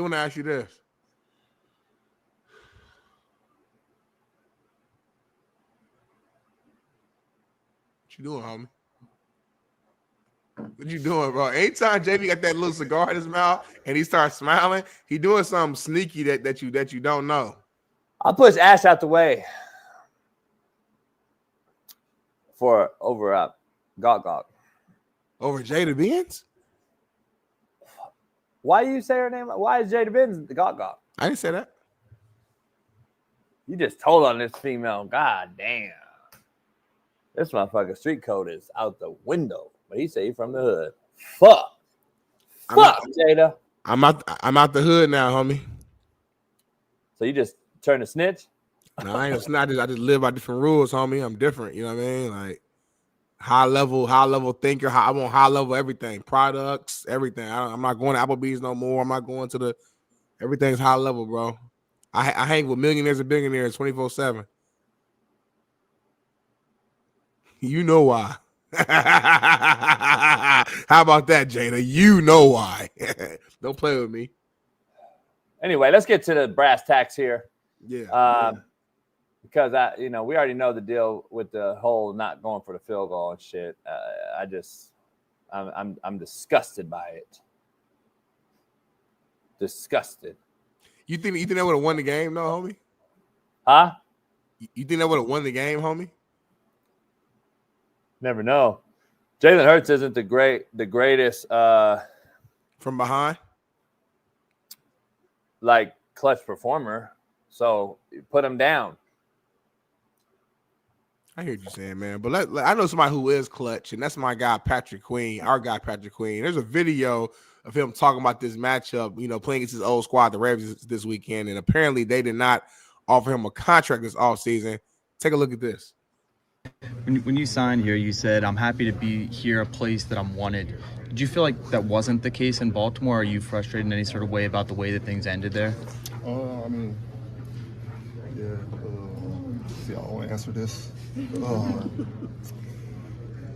I wasn't offered to go back. I don't know if I said that or not, but I wasn't wanted back. I didn't get an offer back. And, it's definitely kind of upsetting, being there for 4 years and find that you grow with your teammates and stuff. But at the end of the day, like I said, the first few months, you definitely go through those feelings. And now, after playing games, you just go by. You just want to win games. You want to win with your teammates, your new teammates. You want to bond with those guys. Everything that you do is for the organization that you're in now. And, like I said, I will have feelings. Obviously, anybody in my position would this week. So I'm just taking one day at a time. Whatever happens, happens. Yeah, I think Pete Queen, he might come out here and have 14 tackles, 2 sacks, and a pick. You know fucked up, right? I gotta get Pete Queen on if they win this game. I'm gonna hit him up. I'm gonna take. I should try to get him on today.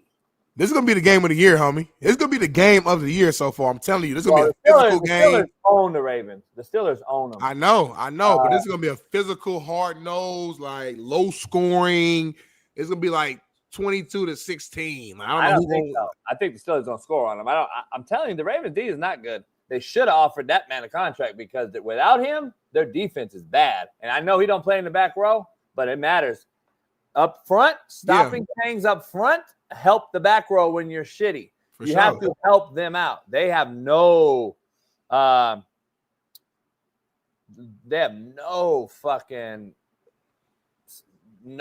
seven, man, that's good enough to protect their bad back row. And I'm just telling you, you don't run sideline to sideline no more, dog, without Patrick Queen. You got one backer in there that's actually a hash-to-hash player, and in the NFL, hash marks are not very far apart. I'm just telling you, but I don't know if you understood what I said. You did, not everybody else. These other guys don't get what I'm talking about. This ain't college hashes. Patrick Queen's a college hash-to-hash player. Yeah. Roquan Smith is an NFL hash-to-hash A-to-A gap player. He's not a C-to-C, and there's a problem there. And now you don't cover up that bad back row. I think Russell Wilson exposes the secondary just like everybody else is. You're not going to get better overnight. And this is with. Well, at least Kyle Hamilton's back. I feel good about that for the Ravens. Or without him. This is with or without Kyle Hamilton. Yeah. I'm just telling you, they didn't drop off without him like that, and they haven't been great with them. So I'm just telling you, they probably should have offered him a contract because, it's gonna be exciting. What you say? You said it might be a blowout. Because I mean, I think the Steelers are trajectory wise. On a Super Bowl path, man. Oh, I know. I do. I'm a Mike Tomlin guy. I'm a believer in Mike Tomlin. Guys like Jeff Nadu doesn't believe in Mike Tomlin because he's in that area. He doesn't believe in Sirianni. He's in that area. Jeff has huge expectations for a guy that never played. He's got expectations like a motherfucker, but he bets. He bets and wins. Man, I love Tomlin. Tomlin's a great leader of men. You know what I'm saying? Forget everything. He's a great leader of men. That's why everybody respects him. Who's ever played for him, anybody in the league. You know what I'm saying? You're not going to win Super Bowl every single year. You didn't hear about AB when he was there being crazy. Oh, Le'Veon, nothing. Never heard it.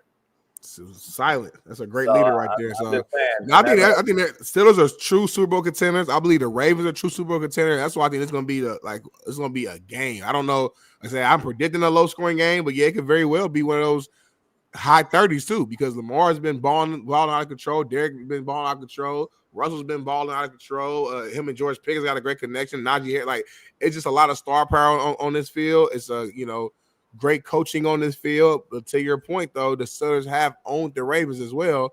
Will they continue to do that? Will Lamar find a way to kind of try to bounce back, so to speak? I think he's won one time against the Steelers, if I'm not mistaken. So it's kind of crazy. So. We'll see. We shall see. Yeah. We got Jeff Nadu on in about 6-7 minutes. We got Shaun King to wrap the show. Matt is in traffic. I know it's snowing out there and some other things. He's going to try to hop in. If he can't, we'll see Matt Monday. Just giving everybody an update because we were going to talk a little Colorado, Utah. I know Bailey and them had Weddle on, I believe, on their show. Weddle obviously came on this show Monday and was like, he could see Colorado beating the dog shit out of Utah just because they have no quarterback. They just are what they are right now. It's going to be a blowout. It's going to be ugly. Shador going to be probably on the bench. I don't think it's a blowout. Shador's going to be on the bench middle third quarter. They're going to bench and put in the backup. It's going to be get bad. I bet you $1,000 that don't happen. It's going to get bad, homie. Well, I can't bet you on that because they might keep him in just to keep his stats going to be in the Heisman race. But they about to destroy him. I'm gonna say 52-16, 52-16. Oh fuck no! Utah's defense is still legit. Yeah, but they're on the field too much, homie. Their offense is trash. You know how it is. Yeah, but their defense is still good. By the way, Witt does not get blown out. Sorry, it just never has happened. It's just never happened. He's never got blown out ever in his career. I mean, go find me one. Go find me one. I don't know. Find me one. Hey, first off for everything, homie. You never got outdone on your show before I jumped on, but it's the first thing for every time. Even Bailey thinks you're crazy with 50. 52-16, homie. About to be a crazy game. Watch, I'm trying to tell you, Colorado's out for blood, homie. They rank 17th in the country right now. They control their own destiny. They out for blood, homie. They're trying to win Heisman. Dion said Travis might win all 3 awards: the Biletnikoff, the Jim Thorpe, and the Heisman. They out here. They got different goals right now than Utah. Utah want the season to end. That's how they feeling right now. Hey, shout out to Avion Kason. Who? You don't know the former. No, I know that name, but you said it so fast. I want to hear it again. He's gonna be on the show Wednesday. NFL legend, running back. I know. He'll be on there, mate. You don't even know him. Avion Kason. Shout out to him, man. Big time legend. Spell Biletnikoff real quick before we move on. That's one of the hardest things, bro. I had to spell it the other day, and I was struggling. I have to keep Googling it. I can't right now. I'm gonna be right. Is it? First of all, I can't even start off right. Is it? Damn. Is it B-E or B-I? Just off the back. I'm off the back. I'm like, dang. What do you mean, homie? It's Biletnikoff. Is it the Biletnikoff Award? So B-E-L-I-T? B-I-L, homie. B-I-L. I don't know. This is one of the hardest words to spell in the American dictionary. You got to separate them. Okay. Bill. Okay. B-I-L. Boom. Then et. E-T. Then finish the rest, homie. Was it Nikoff? Bill, et. Then however you want to finish it. There's still what? How many more syllables is it? Nikoff, ain't it? But Nikoff. N-K. No. Nikoff. Is it Nikoff or Belitnikov? Belitnikov. B-I-L-E-T. B-I-L-E-T. Belitnikov. Nikoff. Is that K-N or is that N-K? Nikoff. Is that N-K-O-F-F? Nikoff. Or is that K-N-O-F-F? Homie, that's what I know. I think they're honoring like a legend, right? But they might have to change that name to something more simple. Because like, look, Jim Thorpe. Boom. We got that. Heisman. Boom. Belitnikov. We do that in elementary school to try to count the syllables. Belitnikov. That's too long, homie. I'm gonna call it the wide receiver award. Shout out to Cooper DeJean. He been playing well. Him and the other white boy, they both been playing good. Gave up 2-point play last night. So Zach Ertz. That's Zach Ertz. Zach Ertz, I think, had 6 or 7 catches. He had a touchdown and a 2-point conversion. What did I tell you about Jaden Daniels yesterday struggling?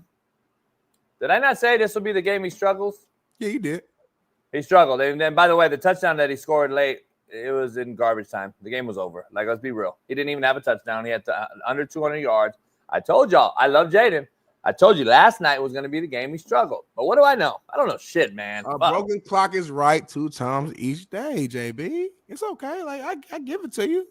But you just guessed. Just like I guessed last night. We both just guessed. I was on the wrong side of the guess. You was on the right side of the guess. You had no actual evidence or factual information that let you know or that he would struggle. You were just rolling the dice.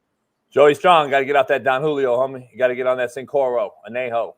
Everybody can afford that, homie. It's cost $150 for that bottle, homie. I paid for that myself. I did. Motherfucker, snitch on everybody, boy. He tell everybody's jar. He tell everybody's Seriously, go take 12 pills right now. Take them all one by one, and I'm telling you, nothing will happen. Do it on the show live. You do it first, and then I'll follow up. Lead by example. I already did it.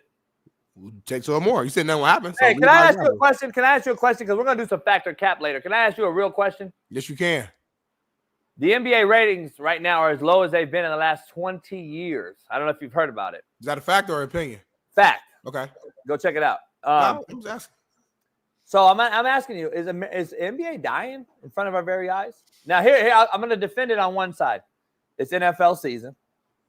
But it's always NFL season. The NBA is always like NBA. I haven't heard any it's not even like hit my like mind. Like, you know, last year you and I was at least talking a little bit about it.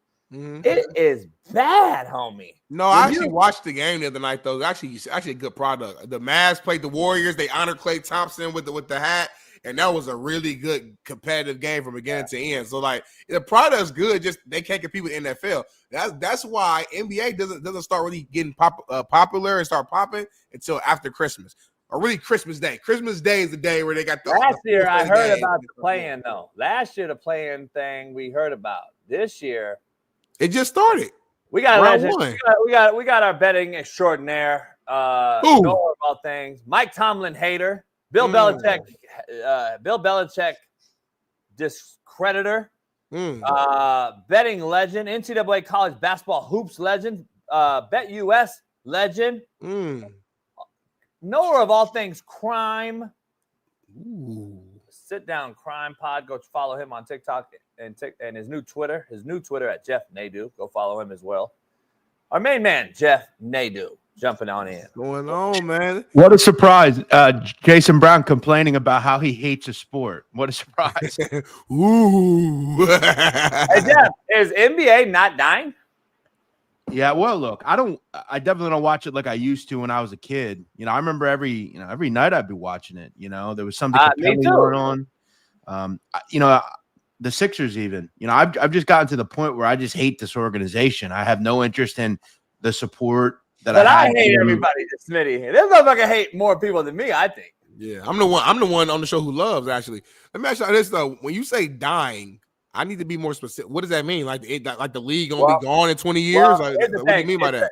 It's the lowest ratings in 20 years. Okay. At the same time, I'm saying. So, like, that means during football, taking the NFL in consideration, it is the lowest ratings in 20 years. Fact. I just looked it up. Right. I know, but when you say dying, are you saying like, hey, in the next 10, 20 years, there'll be no league? I've been on this tip for a long time. I think we got into an argument last year with, I don't know if Jeff was on or who I had. We had somebody on, though.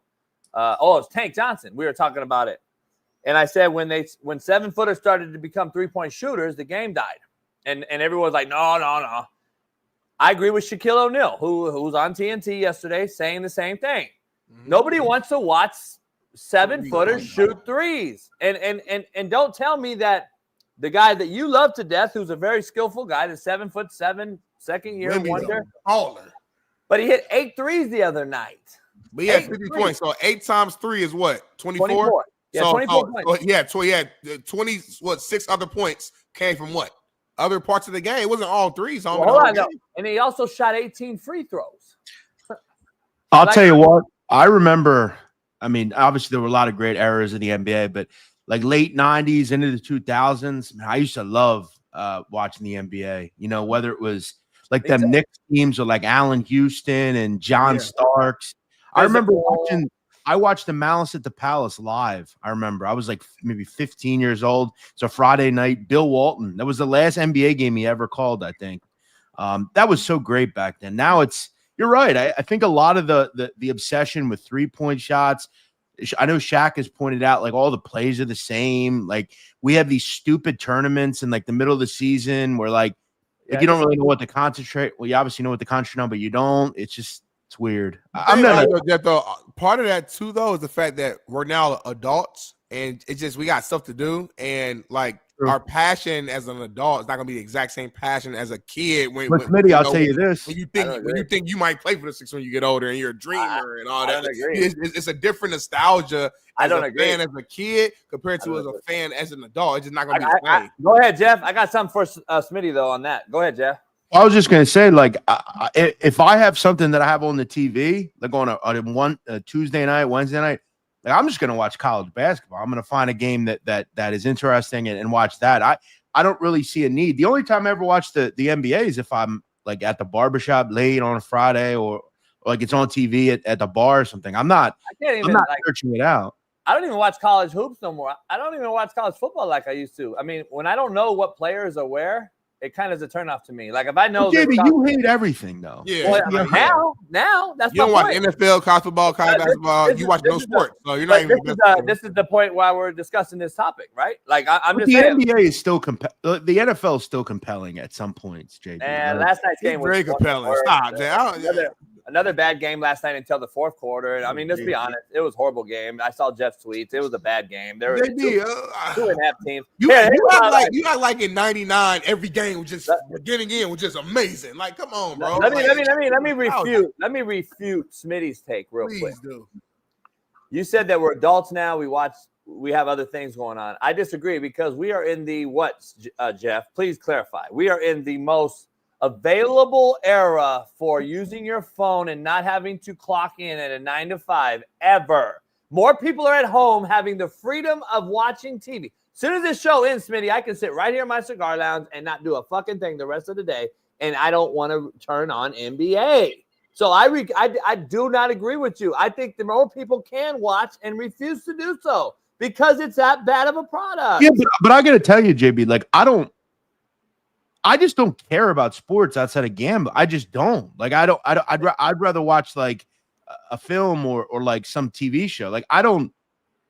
But I think most of the people in this chat that love sports, maybe just outside more of just like it, they watch it, and that's the general person. Most people in the chat watch sports.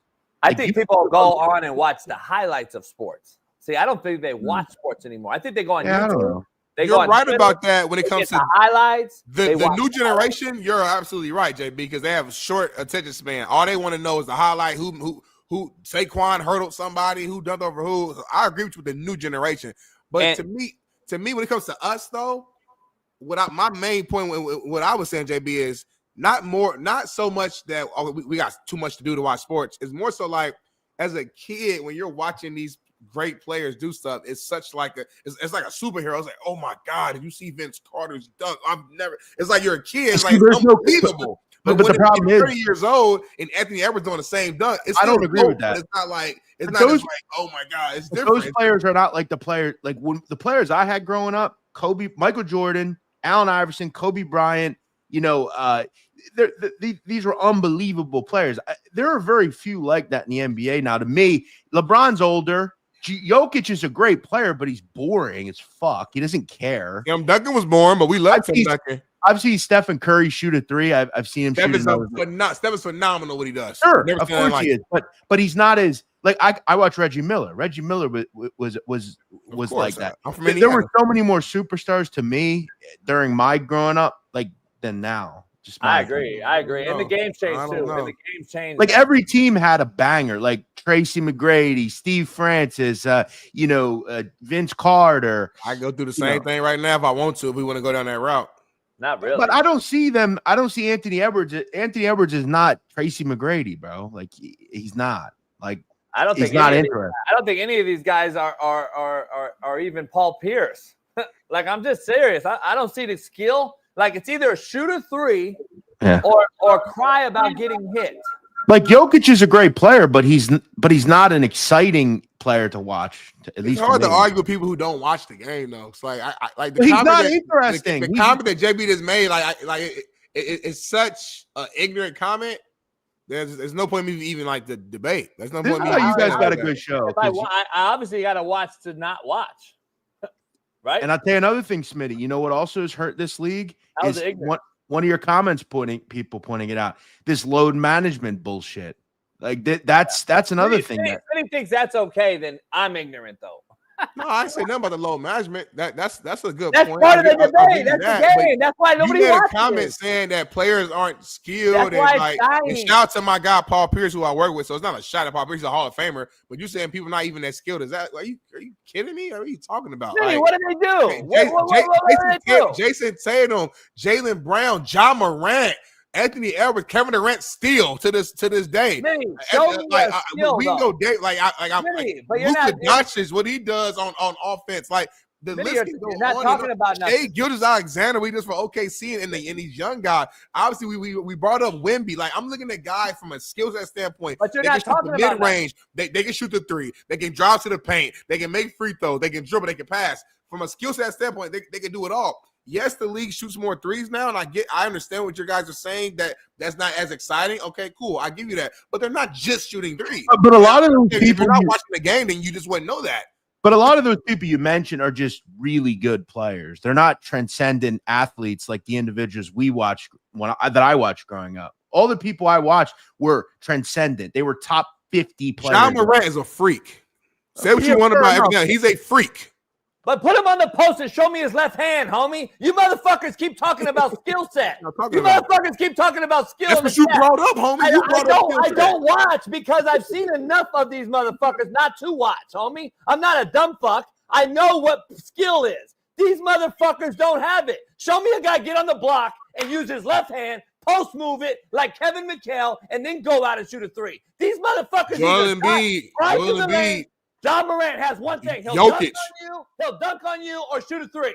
That's not fucking skill. John Morant's not a three-point shooter. That's how I know you capping. He can make a three. John's not a three-point shooter, so you're wrong again, homie. He gets to the rim all the fucking time. Your 7'6" guy shoots threes. Do you know what he would have did for Shaq? Shaq would have had that motherfucker on the other side of the court. Yeah, and then on the other side, when Shaq got a guard, him at the 3-point line, what he gonna do?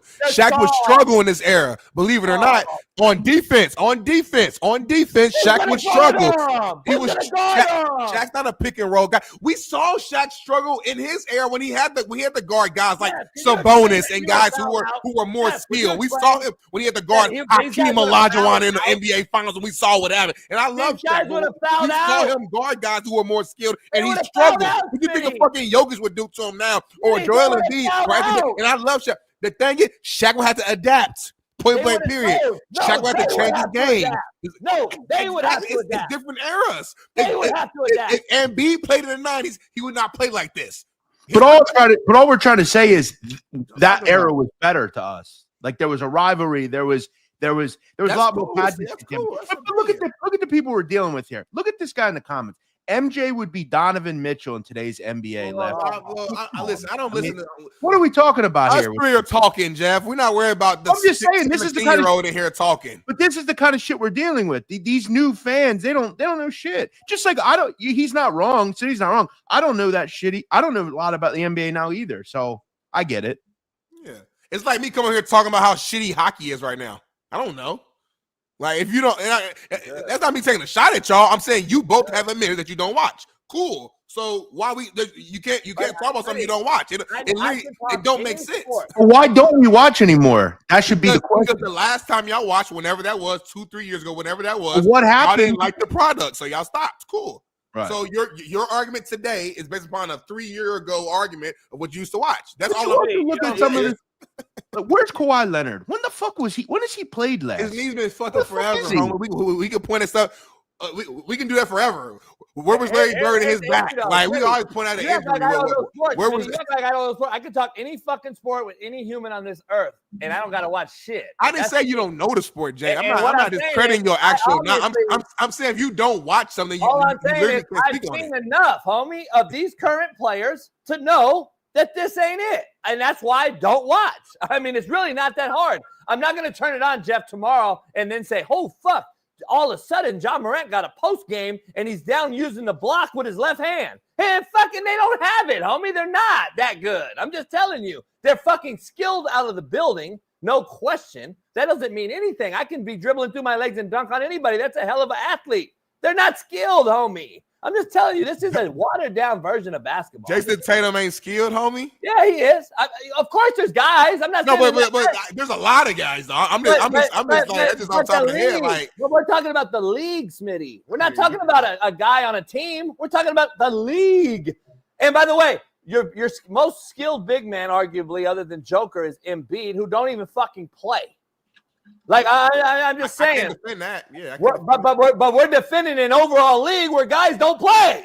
Like, what the fuck? How is that a good product? How is that better? Right, and then he complains when people complain about him not playing. Like it's our fault. Oh, they don't like me here in Philadelphia. Yeah, because you don't fucking win and you don't fucking play. And the team's 2-. I couldn't believe that they're 2-9. Fucking Al Michaels is talking about Eagles are 2-9. Maybe they could use Jalen Daniels on their team because he runs around before the game with a basketball. Like, where the fuck is Joel Embiid? Seriously. And then he gets pissed off when people like me don't watch the product anymore. You know what I buy tickets for? Temple basketball. That's what I go watch. They're more interesting than the fucking Sixers. So miss me with that shit. I used to go to every Sixer game when I was a kid. Allen Iverson was my fucking hero. Now I don't fucking even watch it. I don't even know what the fuck's going on. I can't even watch fucking. The Cavs are undefeated though. Yes, I saw that. Crazy. They might win every game. I've heard. Balling right now. Donovan Mitchell and all them boys is balling. Great basketball to watch. That's crazy. Horrible. That's how bad the league is. Hey, so Jeff, real quick on the crime side, Antoine Williams, former linebacker for the Lions, was arrested yesterday in a January 6th Capitol incident. He faces felony counts for assault, resisting, impeding officers, and obstruction of law enforcement. The FBI identified him using a unique red key fob. Whatever that means, however that means, I have no idea about the story. I don't know if you heard about this or what's happening with this, but very interesting to say the least. The red key fob, I guess, was given to him. I mean, are they trying to say it's an inside deal, Smitty? I have no idea about this. All I know is very interesting to see this unfold here. Yeah, I'll say, look, this is the thing about technology. They're always going to find you. And I relate this to anything people do, whether it's this, you go out and ride and loot, they're going to go back on all this. They have incredible technology to find out people like this. And yeah, he's going to go to federal prison over this. All the people. I don't know. I didn't hear about this story. Pretty interesting, though. Yeah, it's crazy right here. Politics can take over your life. Yeah, this is fucking Yeah, wild. basically, I'm doing a quick read. You know, he said, they say he joined, like, basically he was just engaged in like several violent like skirmishes and fights with officers, attempting to protect the Capitol. My whole thing is like, how do you identify something? So you just found a black guy with a key fob, and it's got to be him. Like, how would I would argue that? How do you know that's me? Because I have a key fob. I'm the only person in the world with a key fob, and I'm a black male. How would you argue that's him? There's literally no way to prove that. Say he punched the officer in the head. I don't know. They said he hit it. Grabbing and pulling against two officers who appeared to be trying to push him away. I don't know. This is interesting. They got his cell phone records though. Apparently, yeah, the cell phone record doesn't pinpoint you to an actual area. A cell phone record will pinpoint you down to maybe 5 miles. Again, though, all of it's very circumstantial. These people don't play fair. The government ain't going to play fair with this type of shit. They're just going to put you there. There is no way you could prove that he was there. None. Yeah. Just like if I go to the mall right now, there's nowhere way you can see I'm right at the mall. I could be in the area, but this is why cell phone records are very hard to prove. It's but there's cameras, Jeff. There's cameras everywhere now. It's street cameras. But he's got a mask and glasses on. If I go murder someone and wear a mask and glasses and I have no cell phone, there's very few ways you can find me. You can pinpoint me there, but you can't put me there. I don't know how you could pinpoint that person was there right now, and that's him. I don't know if that's the only. I'm sure they have other things. He must have took the face mask off. I'm sure. I don't know. We'll see. We'll see. I guess he probably got to a point. This is what politics can do to some people. This is weird behavior right here. Yeah, it's strange. This is like JB behavior when it comes to politics. You wouldn't see me. Yeah. JB, you're crazy. You might be there after 4 years. You might be on the Capitol Hill, homie. For what? For what? I'm gonna be governor of California. Oh, if you're the governor, yeah. If you're the governor, everybody should leave. No, we should get everybody in. California will be great again. Can we come up with a? What would be your first policy for California? Yeah, we should ask this. California's first policy would to remove tampons out of boys' bathrooms. Yeah, but that's not a policy. No place does that. That is. No place does that. So it says on the thing, this is only for men. No. I'm going to do all kinds. That means boys aren't going to play girls in sports. That'll be number 2. Number 3 would be we're going to bring back prayer in football. So wait a second. Out of everything you could do for a state that you love and live in your whole life, that's your first policy? Yeah. Make girls wholesome again, and make boys. Who cares about that? That would not. That's important, but it's not. I don't want girls playing boys in sports. But that's your first. Yeah. That's his first test move. That's his big boom. And you know what I'm doing here in California? I'm removing girls flag football. Not, hey, we should help our citizens or people that have homeless. Number one, I'm going to take over. I'm going to be the governor. I'm going to fire the LA mayor, and I'm going to appoint the homie as the mayor. We're going to clean up the streets in LA. We're going to get rid of the homeless. We're going to put homeless in hotels, which we've already raised the money for, but we refuse to do so. We're going to fix the potholes in the streets that we as citizens are paying taxes on that aren't going to the street potholes. We're going to fix those things, and then we're going to get to brass tacks and start bringing back and get rid of these. Pronouns will be gone. So, out of all the things, those are your most important policies. Not like decriminalize the drug trade. We don't continue to see black people and white people and all people in the lower prisons at crazy levels. Or that goes a long way, Steve. Jeff, that goes a long way. Yeah. Well, listen. Interesting. I was curious to know. And we're going to fix the crime. So back to regular. You get your hand cut off. There's no fucking. We're not doing no bullshit. It ain't $951.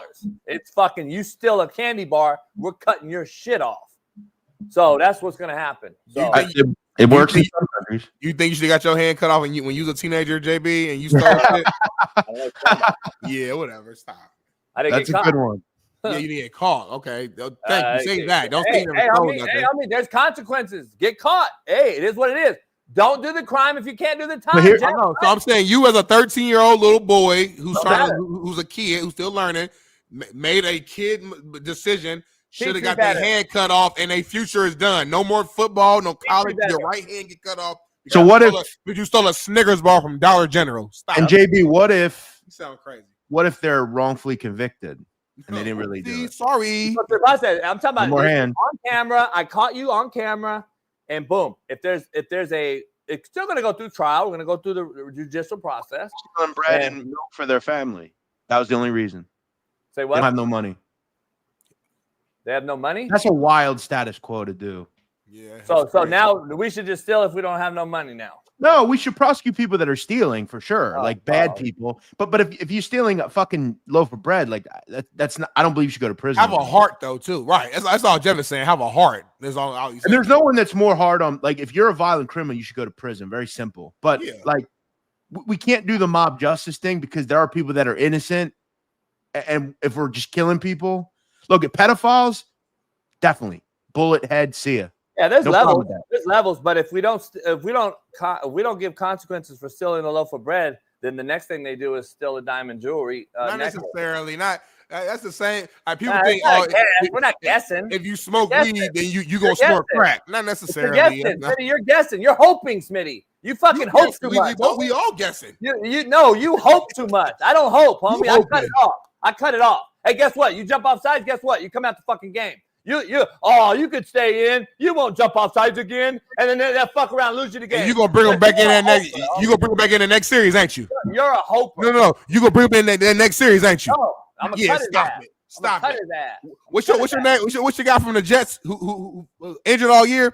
Jermaine. So Jermaine Johnson jumped off side at JUCO one time. You take him off for that play, or maybe for the rest of that series. I guarantee he coming back in the game. He ain't out for the rest of the game. He's not getting cut. Why do you confuse JUCO where you're supposed to get them? That's where to you the coach four-year that, homie. I don't know where. That's where you coach that. My job is to get them to the 4-year level so they don't do it though. Well, don't use coaching as an example, then, homie. But there's levels. There's levels to this shit. I can't cut them if I gotta teach them.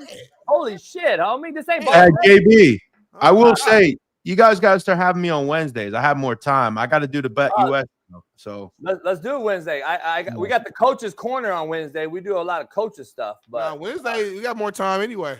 Early. Listen, there's not a lot of great games in college anyway this week, but is it not? No, not really. What game are you looking at? Let's dive into them real quick. Just give me. I'm gonna say upset or not, just as far as an alert, and just say not or yes. I think Pittsburgh could beat Clemson. I really do. Pittsburgh's lost a couple in a row. Clemson's kind of showed their hand a little bit. Haven't looked as good offensively. Kind of fell apart. All right, so I'm just gonna run down the list before you leave and just say yes or no, and upset or not. All right, here we go. Texas, Arkansas, upset or not? No. Utah, Colorado, upset or not? Utah's just so injured. They have a great defense, though. They could stay in the game from that. Can they actually win the game? I think that's going to be hard. But I think it's stay in the game. And you just said Pittsburgh, Clemson. You think that can happen? -12 Clemson. So I think Pitt could stay in the game at home. Yes. Tulane, Navy. No, Tulane's a machine. They're the best G5 team to me. Okay.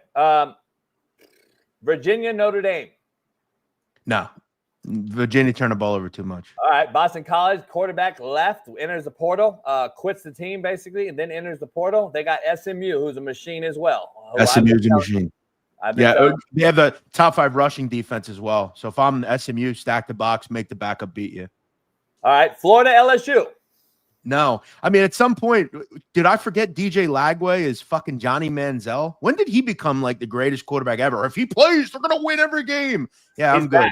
He's back. Yeah, I don't care. I couldn't care less. Back, Jeff. He's back. Aaron Nussmeier's a better quarterback. He'll bounce back. And listen, Lagway could be a great player down the road, but when did he become this Cam Newton, for God's sakes? Hey, Jeff, there's 2 games that you got to leave. I know. Tennessee, Georgia. Nico's going to play. ETN for Georgia's not.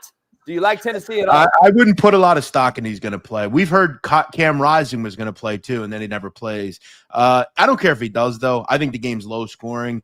I don't trust Carson Beck. He can't move the ball without Brock Bowers at this point. I'll lean if Nico plays, give me the better defense. Give me Tennessee.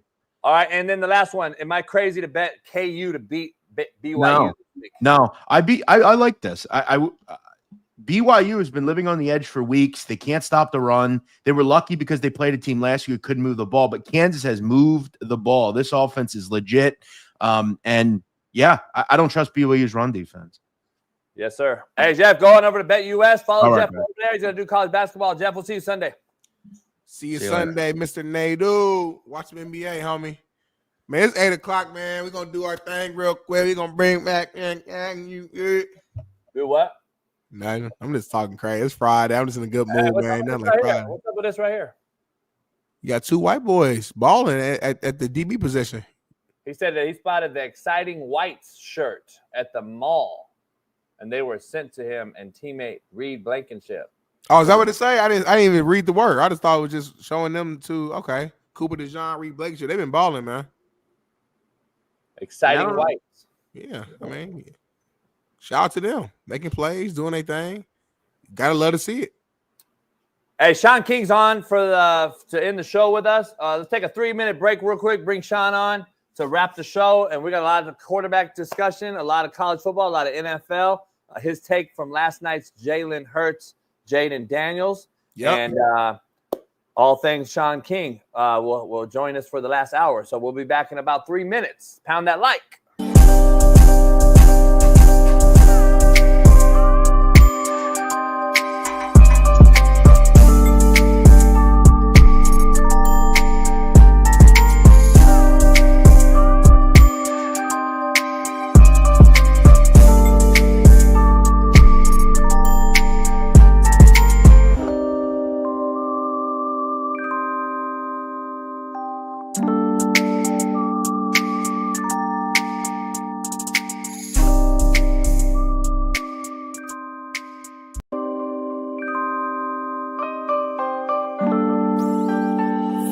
Ladies and gentlemen, joining us now is a man who he spoke to every single NCAA college football 2025 team seemingly on the internet. From Last Chance U, national champion, Coach JB. Yeah, Coach! What's up, gentlemen? Coach, just great car, great stick. Thank you for pulling off to the side of the road. Hope you don't get killed here. Honestly, the side of the road, LA, I assume, that's not necessarily the safest place on earth. So we'll make this quick. How do you feel about all of these new coaches now in this NCAA college football 2025 game using your speeches to motivate these boys from one side of the country to the other, Coach? I feel broke. Yeah. Like, it's crazy. Can I get like a royalty or something? Like, Netflix already screwed me. I'm getting screwed by EA Sports now too? Like, holy shit. I hit him up. I reached out to him like, hey, trying to be cordial and nice. I'm a nice guy, you know me. Yeah. And I was like, hey, EA Sports, maybe I can actually be your video guy, than to actual do a real video instead of using my name, image, and likeness. Oh, shit. And maybe I can get a little piece of the pie, but nah, it's all right. Just keep sharing my 500 million views of it.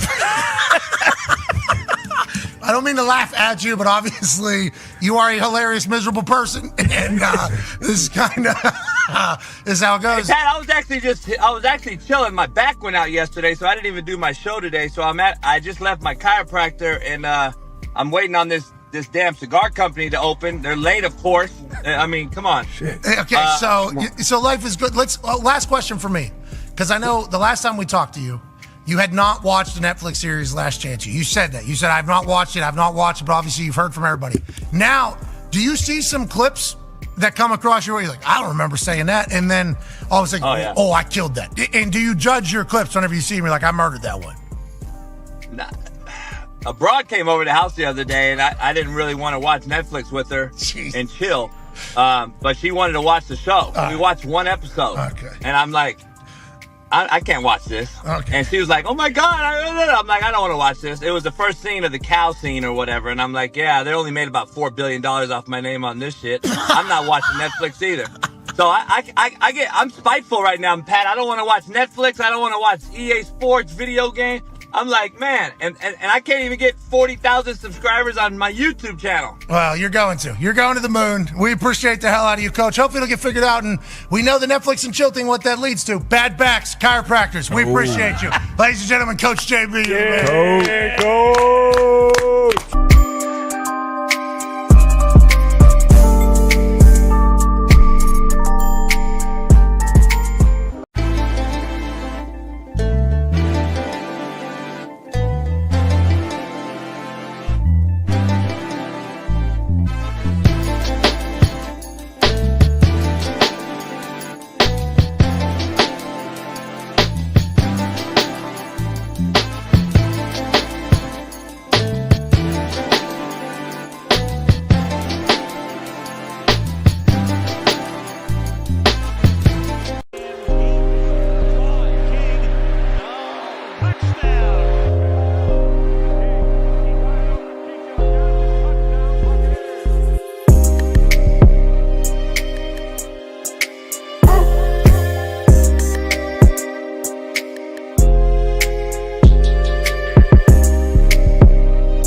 The one and only Shaun King is in the building. He rocking his Duke hoodie. Didn't Duke lose the other night? That don't matter. What's going on? Hey, real fans don't get off the bandwagon when they team lose. I'm not Smitty. Who they lose to? I'm not jumping off of Anthony Richardson. I'm still Cooper Flag, best player in the country, baby. But you told me 2 weeks ago when I was on the show that Duke was going to go undefeated, and I was rocking with you. We was agreeing, and they lose this early in the season. It's a bad sign, Shaun King. It's a good loss. Who they lose to? Hey, John Shire has done a great job recruiting.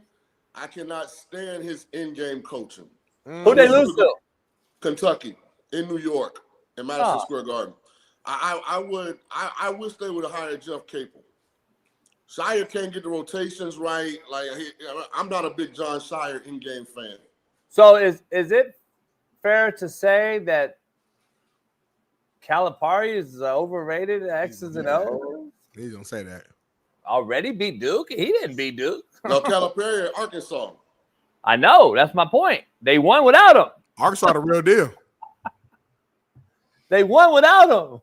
It's a regular season game. It ain't really nothing. Hey, anyway, though. I know he's at Arkansas, you dumb fucking idiots in the chat. Hey, no shit. My point was they beat Duke.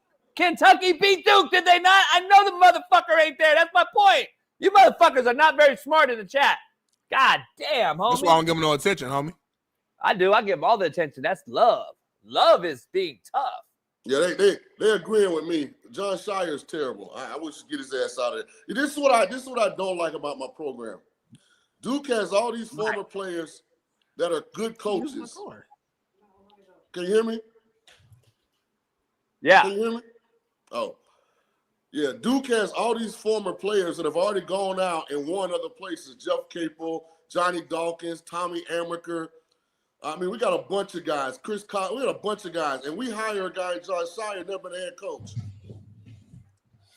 I don't even know that. I don't even know who that is. I don't either. He played at Duke. He was one of Krzyzewski's last assistants. Y'all should have hired JJ Redick, honestly, homie. Nah, we should have hired Jeff Capel. Well, we'll see, man. But anyway, man, we had a game yesterday, man. 2 top quarterbacks, I would say, in the league. No. You don't go from talking to your wife, homie, just to go and then just start running the show again. I messed up. I thought I pressed mute, but I did. That's on me. I pressed mute on my laptop. Disrespectful as shit to Shaun. Well, at the end of the day, I can do what I want on this show. Here's what I wanted to ask Shaun, though, contrary to Smitty's belief. Can we now finally just not anoint JJ Redick as the greatest fucking thing since sliced bread like Stephen A. and everybody was doing after they were 3-0? What happened? It's only been 10 games. They're shitty. That's what happened. Oh. They're still shitty, by the way. The Lakers. Did the coach of the Lakers this year really matter? They were going to be the same team. They didn't even make a move in the offseason besides drafting his son. Here's what I want to say, Smitty. I got to ask you a question. That's not true. LeBron said he got 1 or 2 more years. LeBron hasn't been the best player in the NBA in probably 12 years. Why do you think he's going to play another 2? I'm just trying to figure. You really think that? Well, if you watch the video, he's not saying he's not giving us any guarantee. He said that I don't have that much more time left to play. He said I'm not going to be playing till the wheels fall off. He said at most I got 1 to 2 more years left. Is what he said. LeBron is still playing at a very high level. Listen, I know you're not a LeBron guy, JB, so you're going to always go at him. I'm not a LeBron guy, but I got to, be real, too. LeBron has been playing – he had 3 back-to-back triple-doubles, and high triple-doubles, too. He's still a top player in the league. Is he the best player? No, he ain't been the best player in a good amount. I wouldn't say 12 years. It's 2024, so that was 2012, homie. That's when he's with the Heat. Remember, he went back to Cleveland Cavaliers and won a ring there with Kyrie. LeBron was probably the best player in the league last probably 2016, 2017. I had to go back and look at the numbers, but regardless, he's been a top 10 player for his whole entire career. Here's what's funny though. Kobe and all these dumb fucks who think stop talking JB about basketball. I can talk basketball but with anyone anytime. By the way, this is the worst NBA product in the history of my 48 years life. Number 1. Number 2, nobody plays fucking defense. Nobody plays fucking defense. So stop talking to me about basketball as if this triple doubles are just so hard to get. Motherfucker, Giannis dropped 59 the other night after getting clotheslined and bitched like a little girl. But I don't watch basketball, remember, Smitty? But anyway, motherfucker dropped 59. You said you don't watch it. I'm not you said it. We got 7'6" guys shooting 8 fucking threes, and we act like this is great basketball. Stop. Get out of here, man. LeBron. Hey, shout out to Wembyana for putting 50 up. Shaun, let me ask you that. What are your thoughts about Wemby, just in general? Do you think he's going to be a generational guy? Do you think, obviously it's only year 2, in but this generation, somebody on this show predicted he was going to be a bust, and I thought it was laughable. I thought it was just clickbait. I thought he was doing it for clicks and for social media. I want to ask Shaun, what's your honest assessment from what you've seen so far from Wemby? I think he could be the best player in the league. Thank you. I agree. I just want to make sure. Common sense will tell you that. Yeah. In a bad league, yeah. Yeah, but JB, you always do this. You try to protect yourself either way. So you can't say this guy's going to be a bust. League, homie. It's a horrible league. No, hold on. Let me go. You said this guy's going to be a bust. He starts to ball out, proving you wrong. So now you flip it and say, what a league bad. Well, if you thought the league was bad, you knew that when he got drafted last year and still say he was going to be a bust. So that means you thought he was going to play bad in what you call a bad league, but he's balling. So this say admit you're wrong, homie. You ain't got to So JB, here's what's interesting about Wemby, and I get why you would think he was going to be a bust. These European guys don't really have, outside of the elite like Joker and Luka. Yeah. They can be kind of soft. Wemby's wired like Joker and Luka. Yeah, he just got even a higher ceiling skill wise. He's not soft at all. He put on 20 pounds this offseason too, got bigger. The guy, that's what I'm saying. Wemby do more than just shoot threes, homie. He does everything. That's what makes him great. I would feel comfortable saying this. If they did a lottery and however the lottery shook out, you could draft any player in the NBA. I feel very strongly that probably at least 27, 28 out of 32. What they got? 30 teams in the NBA? I think 30. 30. I'll feel very strongly that 27, 28 out of 30 would take Wemby number 1. Here's the thing, Shaun. I don't disagree with that, but I also, mediocrity is not my excellence. I guess you guys like this mediocrity shit. I don't understand what you guys are really watching on the NBA level and thinking. Are you calling Wemby mediocre? No, you're not listening, homie. I said the NBA is the most mediocre league I've ever seen. That's why the ratings are as low as they've ever been in 20 years. Fact. Go look it up. The ratings are down. 20 years worth of bad ratings is the worst it's ever been right now. Last 20 years. Ratings are the lowest they've ever been in 20 years. Fact. Go look it up. And I'm trying to figure out what y'all are watching and telling me that I'm supposed to act like this is really good basketball we're watching. This is fucking horrible basketball, homie. I don't understand why you think this is really good basketball, Smitty. I'm being honest. This is really good basketball you're telling me? Because Wemby scores 50? Come on, man. The guy that says two things could be true is over here defending both things on this one. It's fucking crazy. Well, I think Wemby's box office. I don't know what the hell you're talking about with Wemby. As far as the NBA's product, I mean, I wouldn't disagree at all. And I think it's self-inflicted wounds. So Shaun, two things can't be true. A guy can't be dominating in a horrible fucking league. I don't think. But you say that to discredit. You do it all. You do the same thing with Colorado. You do it a lot. He ain't playing Shaq, homie. Because you're saying it as if Wemby played in 2002, he would be horrible. Like, I know you enough. Don't try to trick me, homie. I know you. I don't think the postseason NBA product is bad. I think they've given the players too much power. And the fact that the stars don't actually play the majority of the regular season really makes it a terrible, terrible thing from an entertainment standpoint. Shaun, let me ask you something. Seriously, Shaun, you're my age, Shaun, so I'm going to ask you first because Smitty won't understand what I'm talking about, but Smitty – no, it's not. I'm not fucking clowning. I'm just saying the two old heads in this, and then I'm going to ask Smitty. Is this not what the NBA right now is exactly what the Euro League was 20 years ago? This is now what the Euro League was when Petrovic and all those guys came over to the NBA. Yao Ming and Dirk was just like a star. There was about 10 guys, be honest, 10 guys maybe. Now it's riddled with Euro stars, and we don't have American stars anymore besides a few guys like John Morant, Tatum, a guy that, both skilled and athletic freaks. Everyone that's coming out of Europe is the guy running the NBA now. This is the Euro League, and it has softened the entire product. Don't tell me I'm wrong. Yeah, I until we lose an Olympics with NBA players, I mean, we have. Not since the guys start really playing. I know they lost like a World Cup game or something, but until we lose an Olympics, they are coming off a gold medal. Yeah, we ain't lost. I don't think we lost is what? 04? Like a World Cup game or something like the in between. Yeah, we lost. Didn't we lose 06? We lost 04, I think, and then that's when the redeemed team. That's when Kobe's all right. Let me go ahead and play. That's when Kobe and Bron, everybody really played. We destroyed everybody in 08, and then we destroyed everybody in 22. We destroyed everybody in 22. So like, ain't nobody listen. Like JB, there's no singular country anywhere else that has better basketball talent. But you're like Joker's the very best player ever from his country. Luka's the very best player ever from his country. But that's not my argument, though. My argument is not that American NBA players are not still the best. I'm saying the NBA as a league has been softened and watered down by Euros, and we are now playing their brand of basketball, Shaun. We're not playing old NBA basketball where I'm clotheslining a motherfucker and we're at the line, and it's not even looked at as a flagrant 1 or 2. This ain't Euro League. I think the American players are responsible for that, not the European. Hell nah. Not when if you saturate something with too much.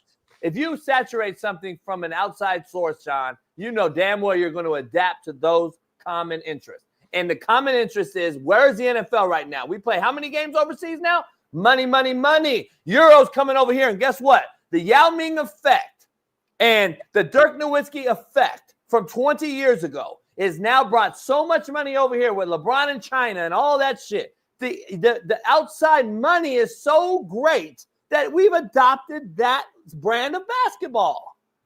I'm telling you. To me, it's the rules changes in all this, and we're talking NFL or NBA. It's not the players themselves are soft. It's just they want more scoring. They want higher points, and they want their stars to be healthy. Shaun, so how they do that, they make these certain rules to protect that. Because of the players. But that started because of this started back when MJ. If we want to keep it all the way funky, it did not. It did. You weren't even around to watch the bad boys play. It's called research, homie. Like I know stuff that happened before me. Like you know stuff that happened before you. The Pistons were killing Jordan, and they changed the rules to protect their star. That's a fact. I'm sorry. It was the fucking Charlotte Hornets. That's an actual fact. They changed the rule because their superstar was getting fucking killed, and he's the biggest draw. We got to keep our stars healthy. That's when they started slowly changing the rule. Stop it. The Charlotte Hornets with LJ was fucking a team to fuck with. The Knicks with Ewing and them and fucking Oakley. Nothing changed. The Pacers and the Malice and Palace. Everything was tough and rough, homie, and that was Americans. The I'm Euros. saying that's when it started. I didn't say they went. I didn't say it was soft in the 90s. That's what I'm saying. You hear what you want to hear. I'm saying that's when the first sign of like, they over here trying to protect their superstar players by the rule changes. And it's been what 30 years later. Now it's way the rules never changed. Where it was at. The rules never changed. I'll say this because I think post Kobe, like that era that was run by D Wade, LeBron, Kevin Durant, like that was the kumbaya period. Everybody loved each other. Everybody's trying to play with each other. Everybody got along.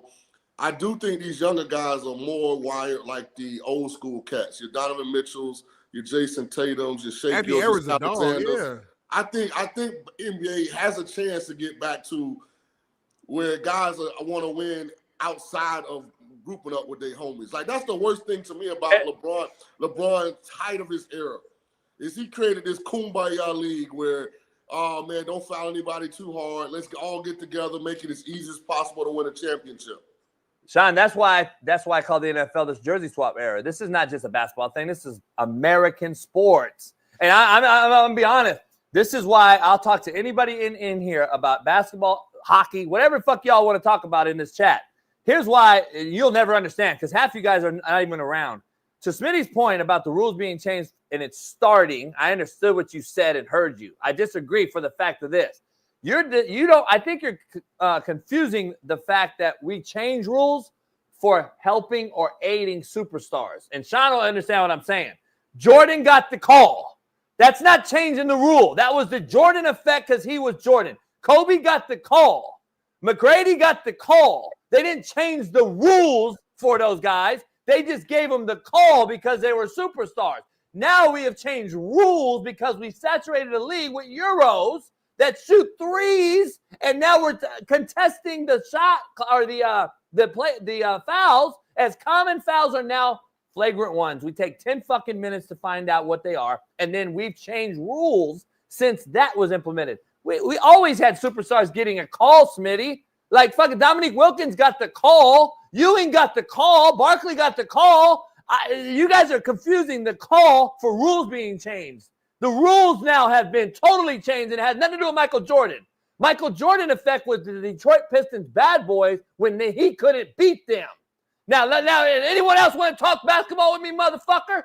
Now, when the Detroit Pistons beat the shit out of the Chicago Bulls every year, nobody said nothing until Chicago won finally, and he started getting calls.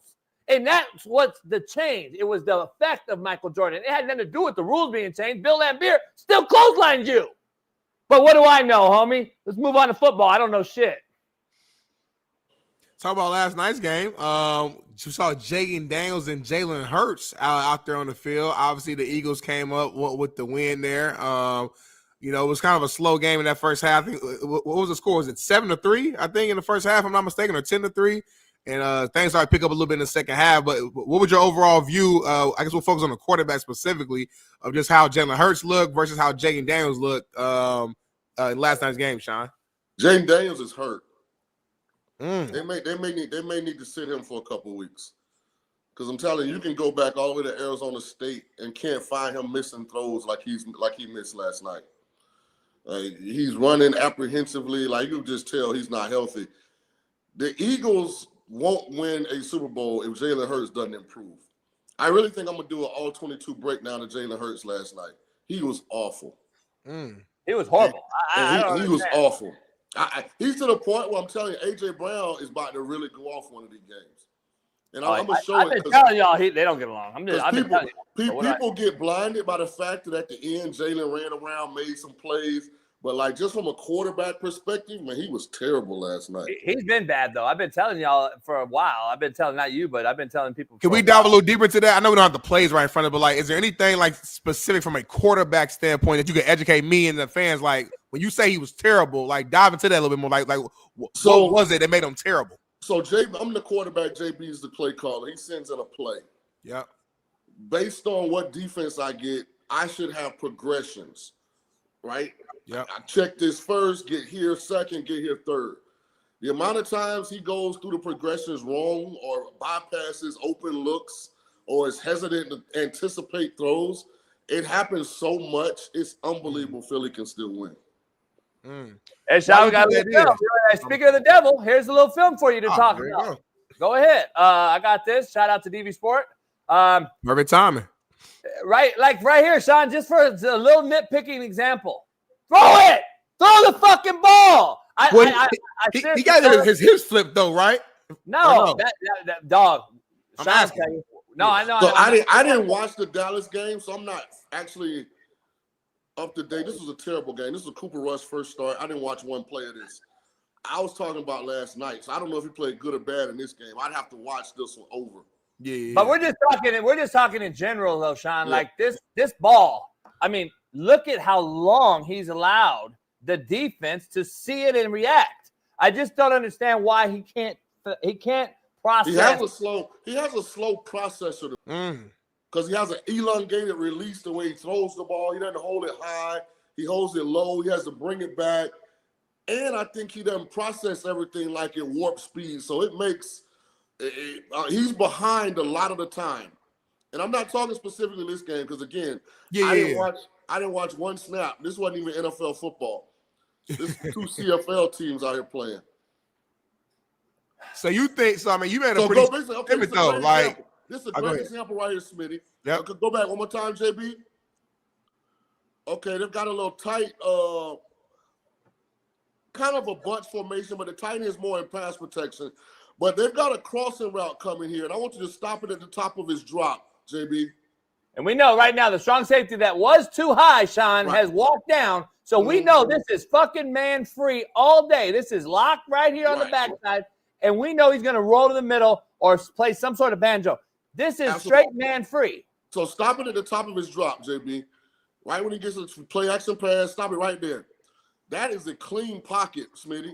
Yeah. There is no pass rush whatsoever. This crossing route is coming scot-free. I mean, this is about to be scot-free. Let it play, JB. And here's the guy right here, Shaun. We're reading, right? Yeah, let it right. There. Yeah, he's going to run past. He's going to run past. It's no pressure whatsoever. Let's watch the defensive perfect right here from the point of view from the defensive side. We're right here in the Dallas Cowboys end zone. Now, me being devil's advocate, Shaun, because I see exactly what you see, but we watch this run. Don't Jalen end up probably exactly where Devontae would have ended up anyway, though? Yeah, but I want my quarterback to go through the progressions. Go back. We can't guarantee that these holes are going to be there when we play sound defenses. Right. And this is why I argue with the rush lanes by the Cowboys here are terrible. Right. This is why I argue with Smitty about this when it comes to quarterback play, and I try to tell people that don't understand it, not Smitty, but in the chat and the general fan. Why would I want my quarterback to run 20 yards? In all fairness, he scrambled up, he moved to the right, he moved to the left, and he ran 10 yards. So if you add it all up, it's probably 15 to 17 yards of real rushing movement. Yep. And now he's got to get back in the huddle and be full wind and run and execute the next play. This is not how quarterbacks survive and have a long success rate in the NFL. And this is why Shaun wants him to throw the ball right now to the guy that runs 4-3. And so maybe he outruns the backer and runs up the sideline. And if I'm coaching Jalen, the part that I can't live with is the scramble. If you go back one more time, JB. Here it is right here from the end. Now from their point of view. So if he decides from the pocket when this crosser gets past the center not to throw it and then runs, I'm okay with that. Like if he stays in that pocket right there and lets him cross. Okay, I see what you're saying. And I still think he'd get to A.J. Brown if he anticipates the throw on the start. That's my point. You're saying he made his mind up to run now without even seeing the play. Yeah. He's already gone. Here's the thing, man. Let's coach some real football for these common fans out here. This is the bottom line. Here's the read key. Absolutely. I'm going to manipulate that dude with my fucking feet and get him to move so I can move him there so I can throw the basic, which we call a basic right behind him. Yep. This is the fucking read key right there. Like, why am I already doing this? And now, guess what? The next play, he doesn't know what will happen on the next time they run this particular play. This is a straight Z shallow, Y basic, or whatever you want to call it. There's that's what it is. Over. And listen, if he stays in the pocket and just climbs the pocket and manipulates 13 as he does, and 13 climbs on the crosser, so 13, what we call drives on this, Guess what's open? Middle of the field. Yeah. And this is what quarterback play would. Ooh. I mean, fuck, man. But what do I know? This is what I've been trying to tell you. Why, not you, but why are we digressing as a quarterback in the NFL? Because of this shit right here that we train in college in 7-on-7 that we don't understand. This is what's going to win him a Super Bowl. But not this. And guess who's fire hot right here? AJ Brown. Watch his body language. You see, soon as the play over, AJ looks to the sideline. This is some bullshit. Yeah.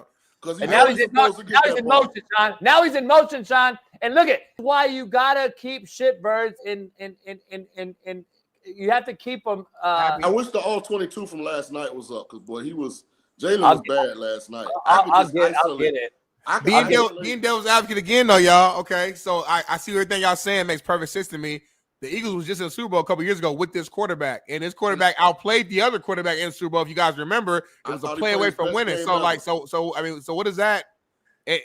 So go back. What does that say? JB. Go back. So that's the most frustrating part for me because I have that performance to show me that he can do it. So get to the top of this drop, JB. Take it right now, though. Right. Get to the top of the drop, JB. And then guess what AJ does? He goes right there. Right. So JB, get to the top of the drop. And then one more. Now pause it. Now, why in the hell does he not throw this ball to AJ Brown, Smitty? AJ's on the he's headed to the 40. Yeah. Please explain to me why he doesn't throw this ball to AJ Brown. And Shaun, and I want to be clear to everybody out there. If we're reading coverage and understand defense, Smitty, where's the back of his head at? This defender? They're doubling. They're doubling him. Yeah. So he don't even see AJ. Smith. But I'm reading this guy's eyes. If his eyes can't see me with the ball, why am I not throwing the ball? I'm looking at Jay's position, though. It looks like Jay's not even he looks like he's looking to the left. If I'm not that's mistaken. the problem. Hey, Smitty, real quick. Yeah. How many receivers are to the left? One. How many defenders are to the left? Two. And a possible dropout. Possible third, yeah. Why would you even fucking look there? Yeah, I don't know. And this happens all the time with him. I have no idea what he's because to defend them or defend whatever, we're seeing the end result. So it's like, all right, maybe he didn't do it textbook, but at the end of the day, the motherfucker just got to drop the 20-yard whatever pass and they in the red zone. But if you listen to Shaun and I, they won't win a Super Bowl unless he improves. That's the fucking end result. That's what people don't want to listen to. The end result is him losing a Super Bowl because he won't take a profit. But the problem, okay, so we saying that, but then we go back to the Super Bowl that he led them to and got them there. Yeah, they lost, but I'm not gonna say I could pull up a Tom Brady or a Peyton Manning film, and if we go through the all 22, we could point out a lot of stuff from anybody. Is all I'm saying. They got rings. Like, I don't understand. He already has won rings, though. Why are we defending a guy who hasn't won and telling us? If we want to be nitpicky with any football player ever, we can do that. That's all I'm saying. If you don't win, Shaun and I can nitpick you. Like, I don't get what you're saying. Like, the guy won. So guess what? We can nitpick a winner. Sure. This guy has to win first. And we're telling you why he's not winning. That's all we're doing. We're not hating. We're just saying why he's not winning. Y'all not hating at all. I'm just saying when y'all make comments saying they won't win a Super Bowl unless he plays better. They're a play away from doing it. It's just like throw this. This is a touchdown. That's a touchdown. He can't get there. This guy's outside leverage. He is drive phase on the shallow. This is an NFL throw. Shaun King made this throw in the NFL all day long. That is an NFL. I can throw that ball. It's a 2-ball banana ball right over to Mike. That's a touchdown. That has to happen. And he's fucking late, and it's picked because you can't get a cleaner pocket, Shaun. Yeah, he's aiming this ball instead of throwing it because he don't trust it. Because he don't trust the read. His processing is so slow. And by the way, Smitty.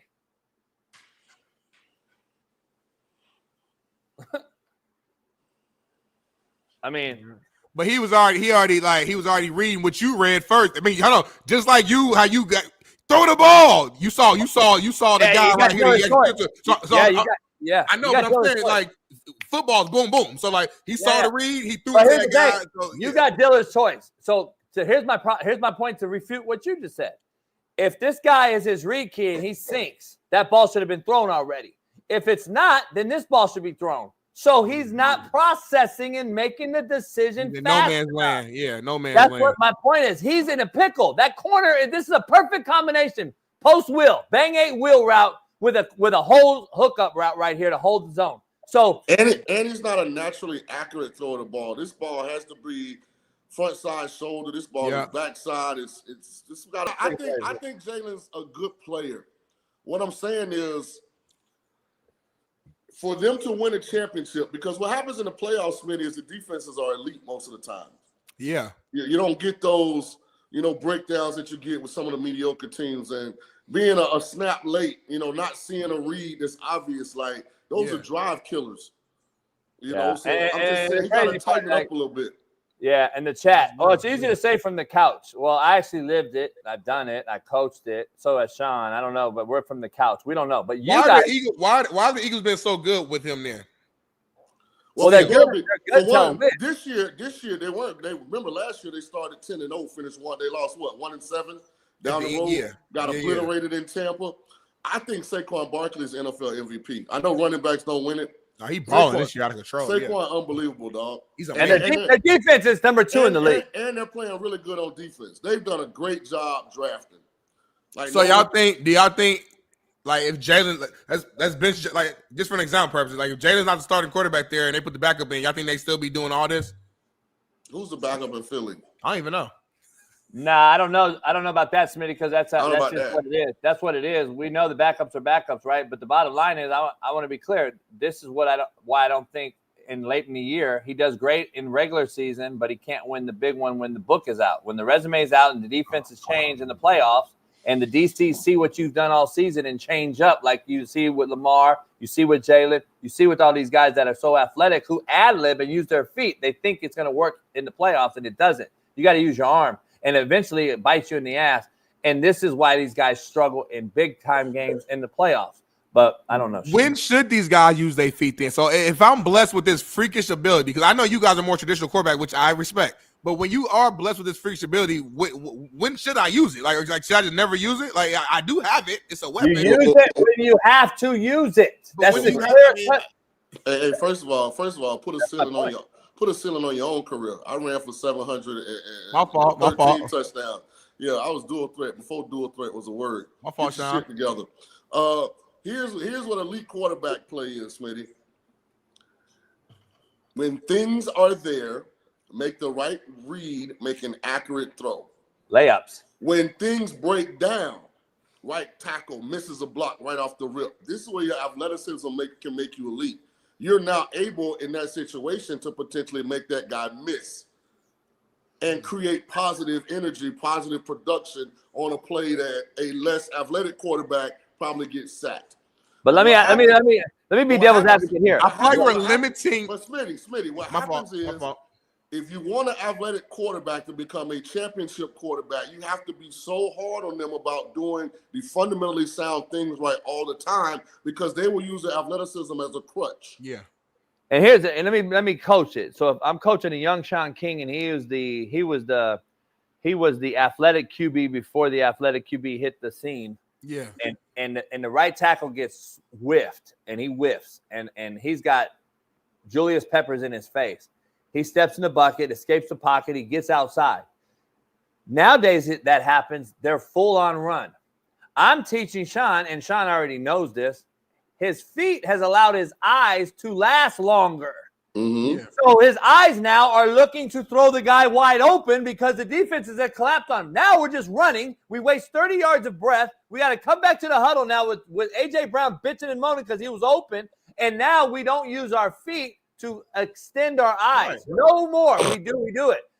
Break the pocket with your feet as an athlete and still use your eyes as a quarterback. We don't see it no more. So to that point, which I understand and cool, I makes perfect sense. But to that point, then you would prefer your quarterback damn near never scramble. Then just use your feet. No. Extend your play. I say that. I say scramble when you're supposed to scramble. All right.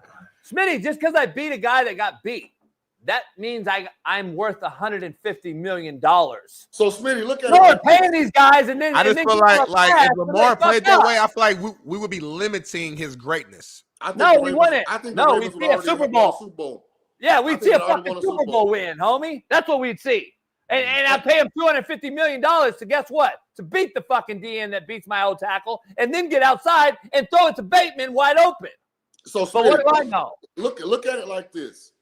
Let's say the average quarterback has 30 attempts a game. That's fair? Yep. On those 30 passes, let's say the protection holds up for 25 of them. Yep. On those 25 times when the protection holds up, if we got guys open, I want you to be fundamentally sound from a footwork standpoint, make the proper decision and the accurate throw.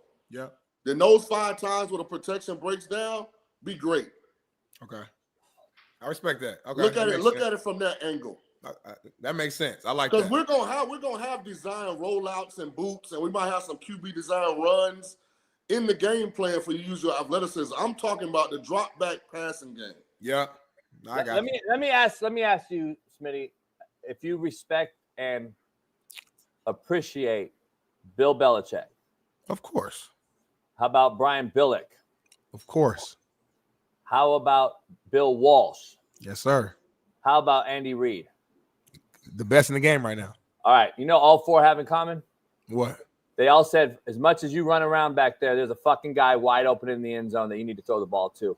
And that's what wins Super Bowls. And all those guys won more Super Bowls combined than anyone we're talking about. But guess what? Nobody knows nothing like them. And these guys in the chat all know more. And everyone's supposed to run around and scramble when there's fucking wideouts in the end zone doing jumping jacks. And we won't throw them the ball. But it's okay because it's flashy. And we get to see a guy hurdle a guy backwards. And shut the fuck up. Throw the fucking ball on time, homie. And you'll win a Super Bowl. I'm just telling you, chat. But fucking what do That's I know? why, listen, I'm asking y'all as the quarterback. That's why I was sitting back and asking. I didn't play quarterback position, so I look at it from a different lens. So you don't have to play quarterback position, though. You just said you respect those 4 guys. For sure, yeah. I respect. No, I all said what I forget them. I respect y'all too. Forget the other 4. No, I'm just saying, but we ain't win a Super Bowl like them motherfuckers. They motherfuckers won Super Bowls. Hey, y'all chat is funny. What they say, Shaun? What they say? Hey, Mofo said if JB would have coached Shaun King, he'd have been Malik Henry.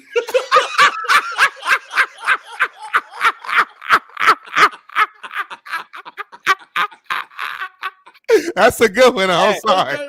I think that's a good one, JB. I'm sorry. That's a good one. I think the chat all played in the league, coached in the league, and recruited better than all of us.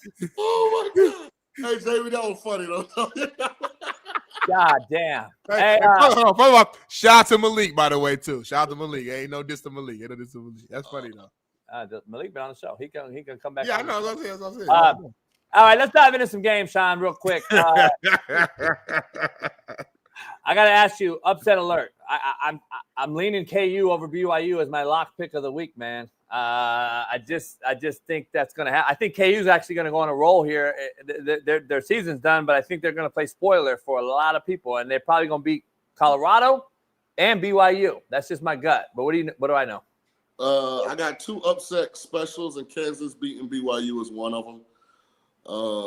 I just think BYU is the Miami of the West Coast. They've been living on the edge since game 1. They've been like, if people don't really watch BYU because of how late they play, so all they see is the record. They haven't really seen the games. This might be the luckiest rabbit shoe team in the history of college football. My other upset alert this weekend, very, very tricky situation. Dan Lanning and the Oregon Ducks are going to Camp Randall to play Wisconsin. I'm telling you, I just got a sneaky feeling this is going to be a 4th quarter game. Maybe Oregon's good enough to pull it out, but I'm telling you, I'm a little nervous for the Ducks this weekend. I'm definitely taking Wisconsin in the points. So tell me, I need the game-winning Saturday parlay. Like what? Give me what's the 3-game parlay that Big Smitty should listen to from Shaun King? Well, I got 2 games that I love. Take Kansas and Wisconsin, parlay them together plus the points for both. I think Kansas is 2.5. I forget what Wisconsin is. I don't have it right in front of me, but Wisconsin's minus 13 or plus 13. So plus 13. So take Wisconsin plus almost 2 touchdowns. 13.5.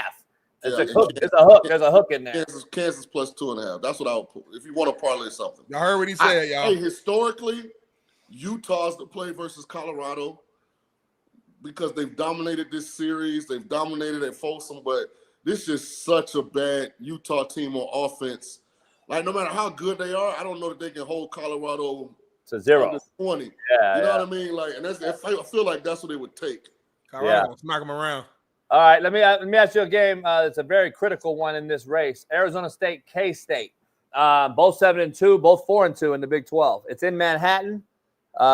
Kenny Dillingham is up for Coach of the Year, as he should be. Turned that program around. That's your boy. In a year and a half. Where are you at with that game? It's K-State minus 7.5. I think that's a little bit. It's in Manhattan, right? Yep. Yeah, K-State wins and covers. That was an easy one. He didn't even think about it. Think they win by 8, huh? Yeah, I think they win by double digits. It's a tough place to play. K-State very rarely loses at Kansas State as a favorite. Like, all right. K-State's not a college football playoff team, but they're a rock-solid team with really good coaching, discipline. Yeah. Arizona State going from Phoenix to Manhattan, it's going to be freezing. Yeah, I just think I think it favors K-State. Another SEC matchup: Missouri 7-2, South Carolina 6-3. South Carolina is playing really, really good right now. It's in South Carolina. Columbia is a tough place to win. South Carolina minus 13.5 seems a bit. I mean, Missouri's like one of the great stories in the country just because Brady Cook been hurt so much. Like, Brady Cook is a NFL caliber quarterback, and I mean, I couldn't touch a Missouri game until I saw Brady Cook in warmups. Like, hat tip to Beamer. Like, he got South Carolina playing some really good ball. I think it's in Columbia, right? Which is tough to play. So I think South Carolina win it. Do I trust them to cover a double-digit spread? No. But then with Missouri's quarterback situation, who the hell knows? All right, Florida LSU, man. DJ Lagway's back. Is he enough to help them plus 3.5? Yeah, I think Florida's got a chance to win this game. What? Man, listen. I don't mind. LSU got the worst tackling defense in the history of college football. The history. And Nussmeier looks like he has lost his confidence. So LSU could lose to anybody down the stretch. This is not the LSU that was rolling. Like, you just got to think about it. But that defense was atrocious versus Alabama. And Florida's feeling good. They've rallied behind Billy Napier. You know, they're playing teams tough, man. So I know they just got boxcarred by Texas, but, I mean, before that, I mean, they took Tennessee to overtime. They took Georgia. That Georgia game was a nip and tuck game until the fourth. So I think they got a chance to beat LSU. This is a letdown spot for LSU. They had all their marbles in that damn Alabama game, and they fell on their face.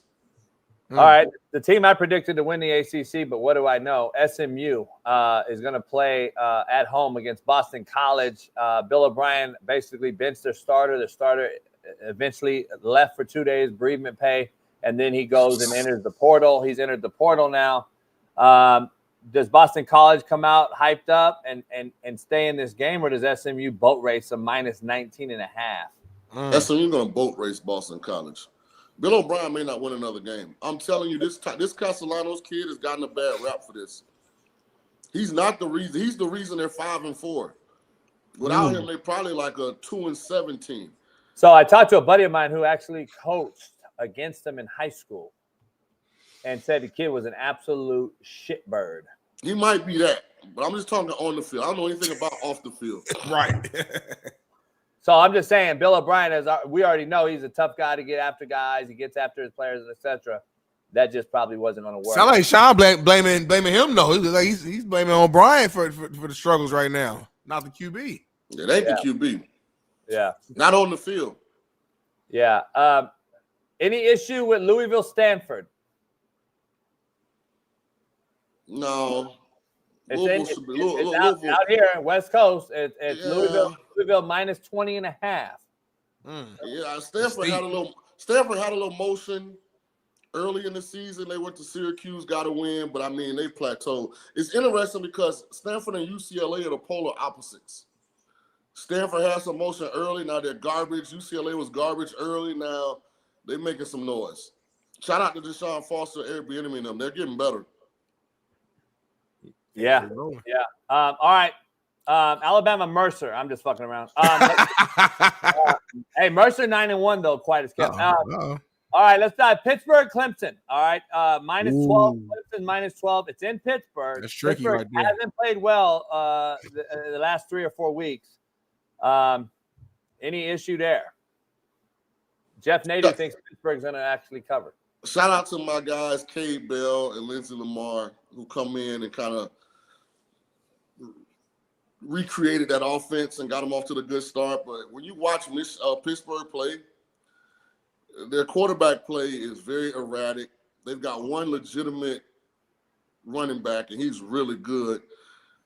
I don't think they got enough to beat Clemson. Clemson knows that they got to win out to have a chance to get to the ACC championship game. I think Clemson's a little too much for Pittsburgh at this point. I think Clemson wins and covers.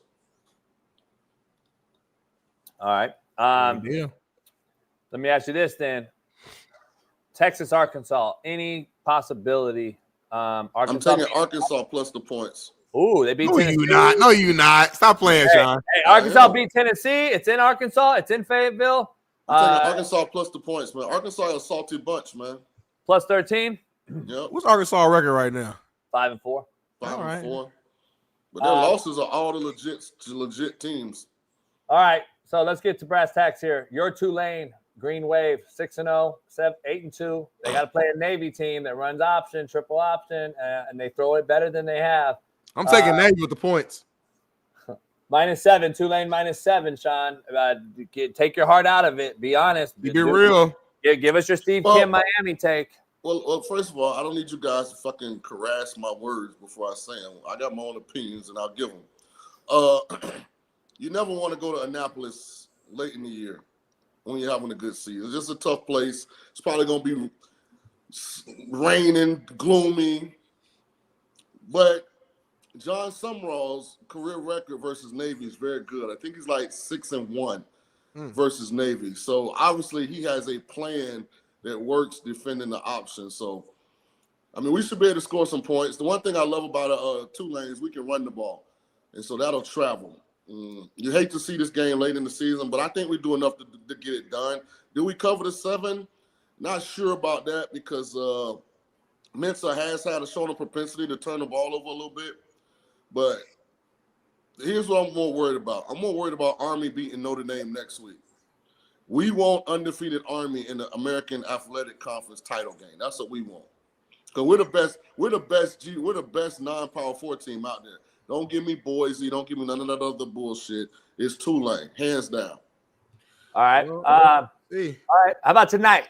Your former coach, not yours, but Tulane's former coach, Willie Fritz, I think is a great coach, top 10 in college football, even at 65. Let me ask you, they beat Arizona tonight? I mean, if they could beat Kansas State, they could beat Arizona. I mean, will they? We'll find out. Arizona's not that good. Nah, they're not. I'm going to take Willie Fritz and the Houston Cougars tonight. All right, let's get to Colorado, Utah. You already mentioned them. Colorado -11. You're taking the points in Utah, you said? No. Nah. I would either be Utah outright or Colorado to win and cover. Yeah, I just think this is going to be one of those games where Utah pulls all the tradition and history that they've had of success and finds a way to win this game, or Colorado's just too much this year. Yeah, and the thing with Utah, they can't score. I don't know. Listen, that's a big deal, Shaun. And guess who their quarterback is, Smitty? Oh, Zach Wilson's little brother. Ah, man. Yeah, the Utah MILF Hunter. Listen, let's dive into Mike Tyson and the Paul fight. Jake Paul, not Logan. Jake Paul, JB. I just said Logan because I don't give a fuck anymore. He stepped on his foot, and that triggered this cat last night, and that was real from what I was told. Where you at with this fight? Piss out of him. Where you at with this fight? Man, look. Oh, man. Shaun, don't say it. Man, look, my heart. I might not watch the fight, to be honest. Like we're getting the fight at the cigar lounge. You got to get down to Vegas too, JB and Smitty.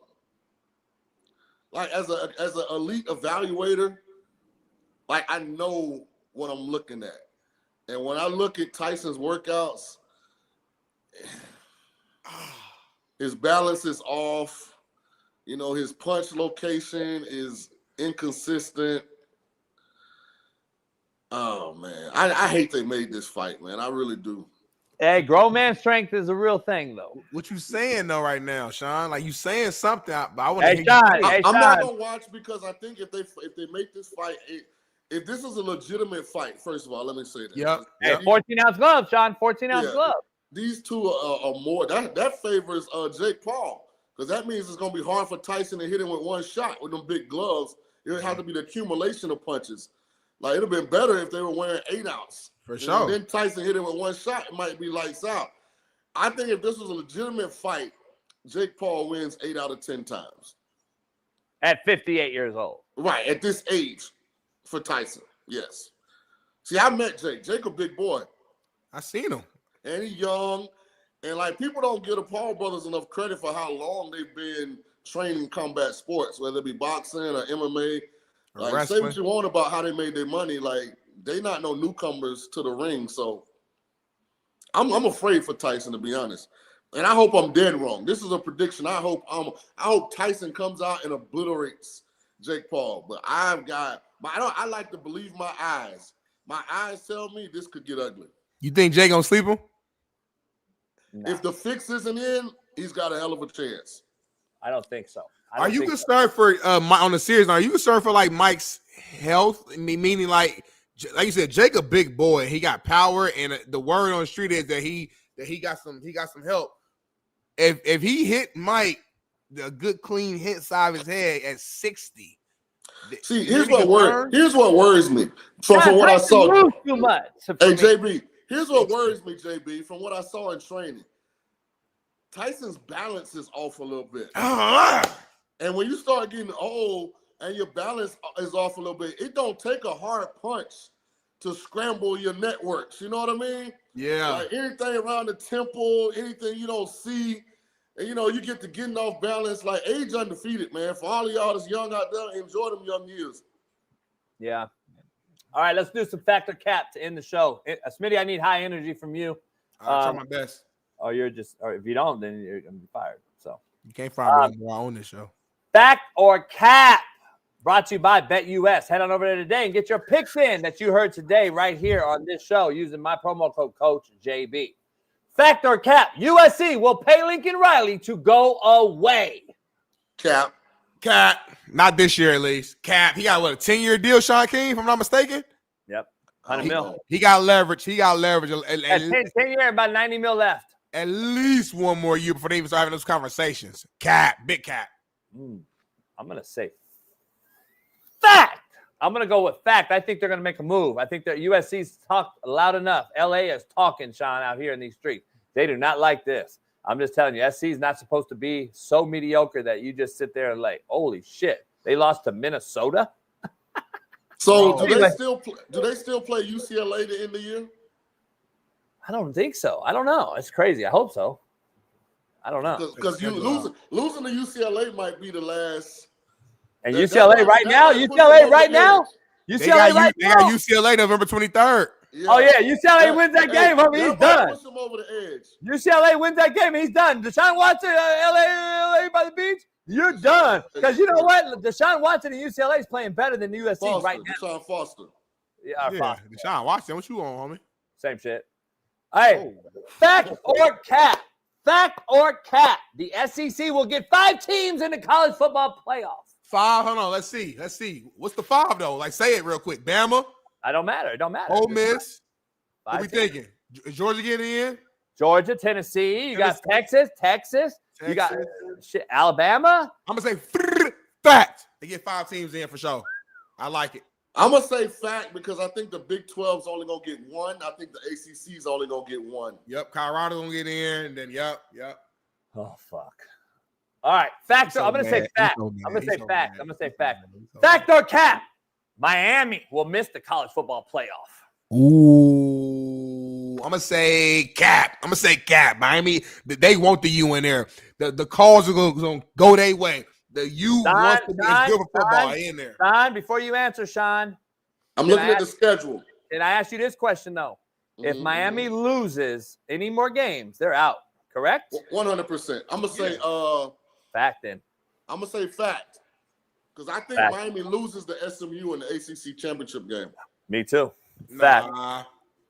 Cam Moore gonna show out in that game. Watch. He's too inconsistent. I'm gonna say fact. They miss. Fact or cap? Tennessee will beat Georgia. Georgia. Georgia. Cap. I like Georgia right here in this one, man. We know. Do we know for sure if Nico's playing? Is that a fact? Yeah, they said he's playing. I don't know if he's 100%. We don't know if he's 100%. He needs to be 100%. That's not the problem. That's not the problem. What's the problem, JB? The problem is college football's best defense is on Tennessee wearing that burnt orange, and Carson Beck is horrific right now. So and Georgia can't score, and they don't have no ETN. It's Georgia, homie. I'm saying fact. Tennessee wins a game. Georgia, homie. Here's what's crazy, and I'm just backing Kirby Smart in this situation. Me too. Georgia wins by margin, and Carson Beck plays like the prospect we thought he was coming into the season. Georgia. Like I'm not a big Carson Beck fan, JB, but watch this. This is how crazy this season has been. He's gonna come out and play his ass off, and Georgia gonna mollywop Tennessee. Watch. I'm a Kirby Smart guy. He's a great coaches do great things in great moments. Georgia. Fact or cap? Colorado loses to Utah this weekend. Cap. Not this Utah team. I'm not obnoxious or we talking about this Utah team, huh? Like Smitty, but not this year's Utah team. Yeah, they gonna boat race them. Shador gonna be on the bench in the second half of the third quarter. Watch. That's not gonna happen. Blowout. It's gonna be Now, blowout. Utah's decent on defense. So I don't know if Colorado. But they on the field too much. You know how it is. Well, you in the offense. You know how it is when y'all quarterbacks be sticking up the joint, and we got to keep, hey, defense, get ready. We got to keep being on the field at some point. Smitty, I don't know what the hell you talking about. You ain't never had no bad game, Shaun, in your career? Been a long time. I'm going fact. Utah wins. Fact or cap? The NBA is dying. Cap. Because the NBA, when I hear the word dying, that means it's leading to a death, which means the league will not be there. That's cap. They just signed one of the biggest TV deals in the history the other day. That's why it's the last season of NBA on TNT because they got a new deal, I think, with ABC. The league is not dying. It might not be what it used to be. It might not be what you like to see, JB, but it's not dying. Cap. Then it's dying, Smitty. My dog was dying one day, and then I got him a fucking emergency surgery, and he lived. You can't start to die. I'm going to say cap only because NFL is king, but the fact that NHL and MLB haven't really made any strides to overtake NBA as number 2, they're not dying. They're just never going to be the NFL. Thank you. I'm going to say they're dying. American sports are dying. So, fact or cap? Tyson slapping Paul was fake. Cap. Now, that was real. I saw Mike Tyson's face. I saw how he reacted. The fact that he got his toes stepped on, and we saw the breakdown. He don't play about his feet. This was the real deal. Look at this. How you know he don't play about his feet? It ain't Deion, motherfucker. He talked about it. He talked about it in the video. So when I first saw it, I thought it was cap. But once I saw that Tyson didn't have shoes on and Jake stepped on his foot, then I thought, yeah, that's just Tyson reacting. You know how bad that hurt? Somebody stepped on your bare foot like that? What was more alarming to me was it didn't faze Jake at all. It's a slap, bro. Stop. Don't do that. It's a slap. It's a slap. He got his neck peeled all the way around, though. Don't get it twisted. Yeah, it's still a slap, though, homie. And he got a beard, so that helped. Yeah, exactly. Fact or cap? Fact or cap? The Eagles are now the NFC favorites. Ooh, NFC, we got the Eagles, we got the cap, homie. It's still the Lions. The Lions went out there and did not play well. Golf threw 5 picks and they still got the dub. That means when I play at my worst, I can still win. That's a scary team right there. Cap. Yeah, I would say cap.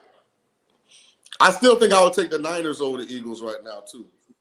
The Niners are scary. No. CMC's back. They look a little different, JB. That's a good point, Shaun. They look different. He won't make it through. Oh my God. Fact or cap? The Commanders are a playoff team. Fact. Easy, of course.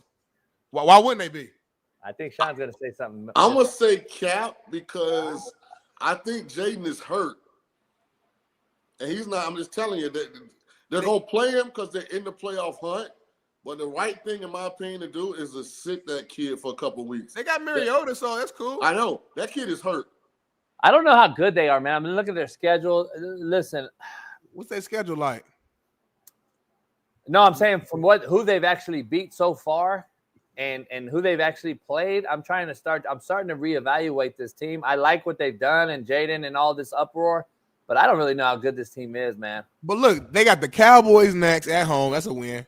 They got the Titans at home. That's a win. They got the Saints up in the air. Eagles could lose that.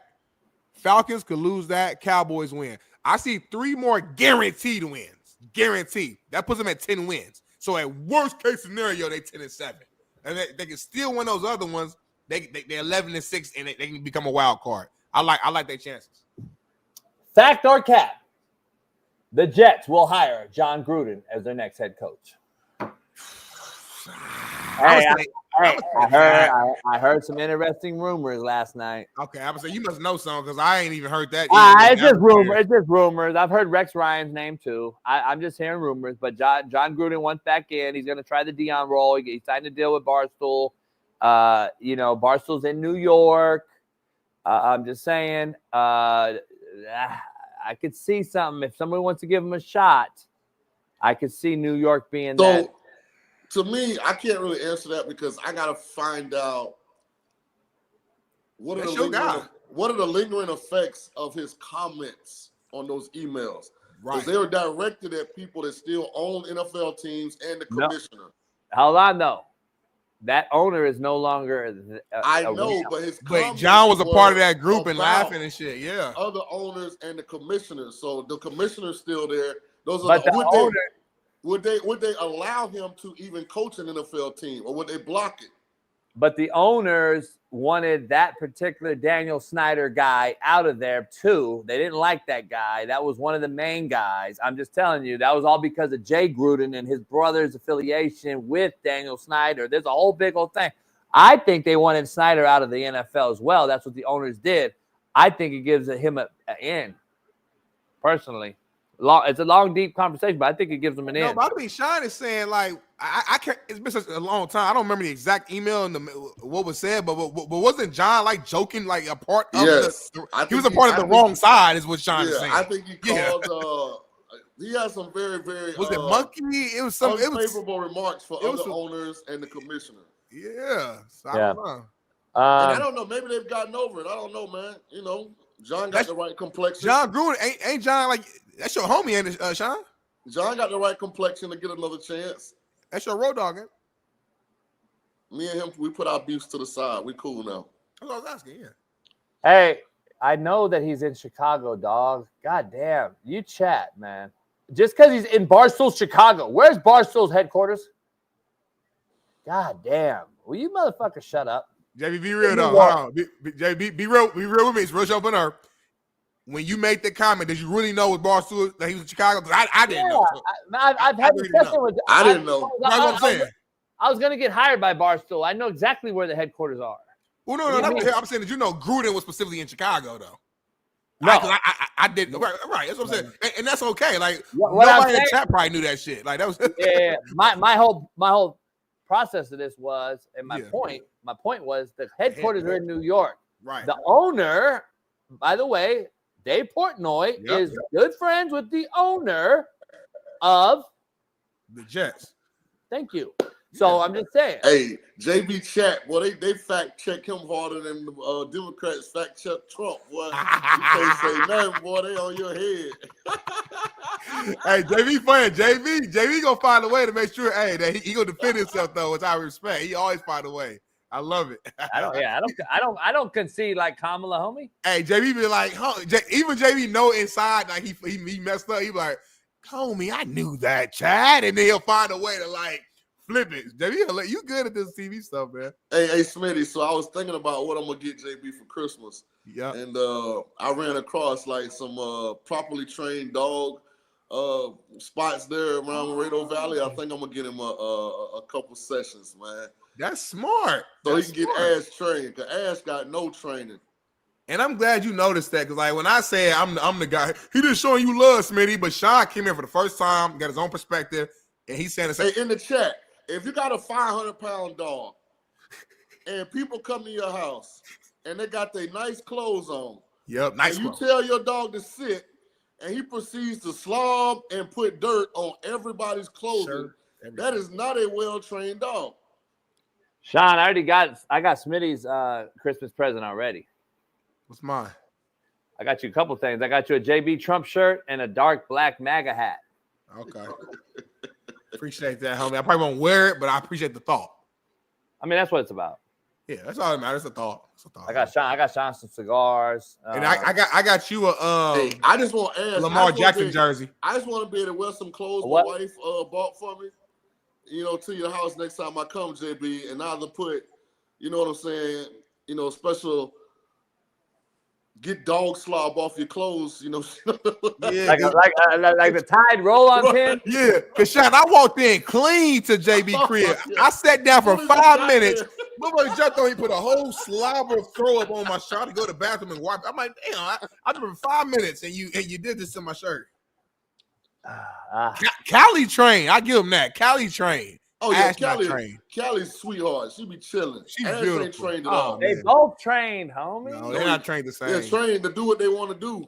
I know Ash daddy, RIP. So I know Ash do whatever you want to do, like his daddy did. And that's why you get that look in your face, because his daddy was way worse than Ash. We watched Last Chance U. Yeah. So I'm just saying, if y'all ever go to JB house, man, just do yourself a favor. Don't wear any clothes that you want to ever wear again. Just pick something raggedy that you don't mind getting, dogs. Peter and some shorts, yeah.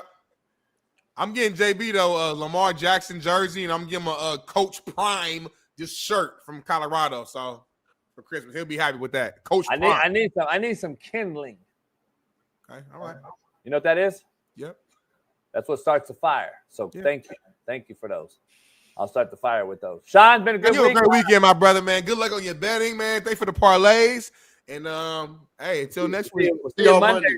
See you Monday. See you Monday. That's how old black people say Monday. See you Monday. That's like Southern. That's Southern. Yeah, Monday. Shout out to everybody as we get closer to the days of thanks. Thanksgiving's close. Then Christmas follows.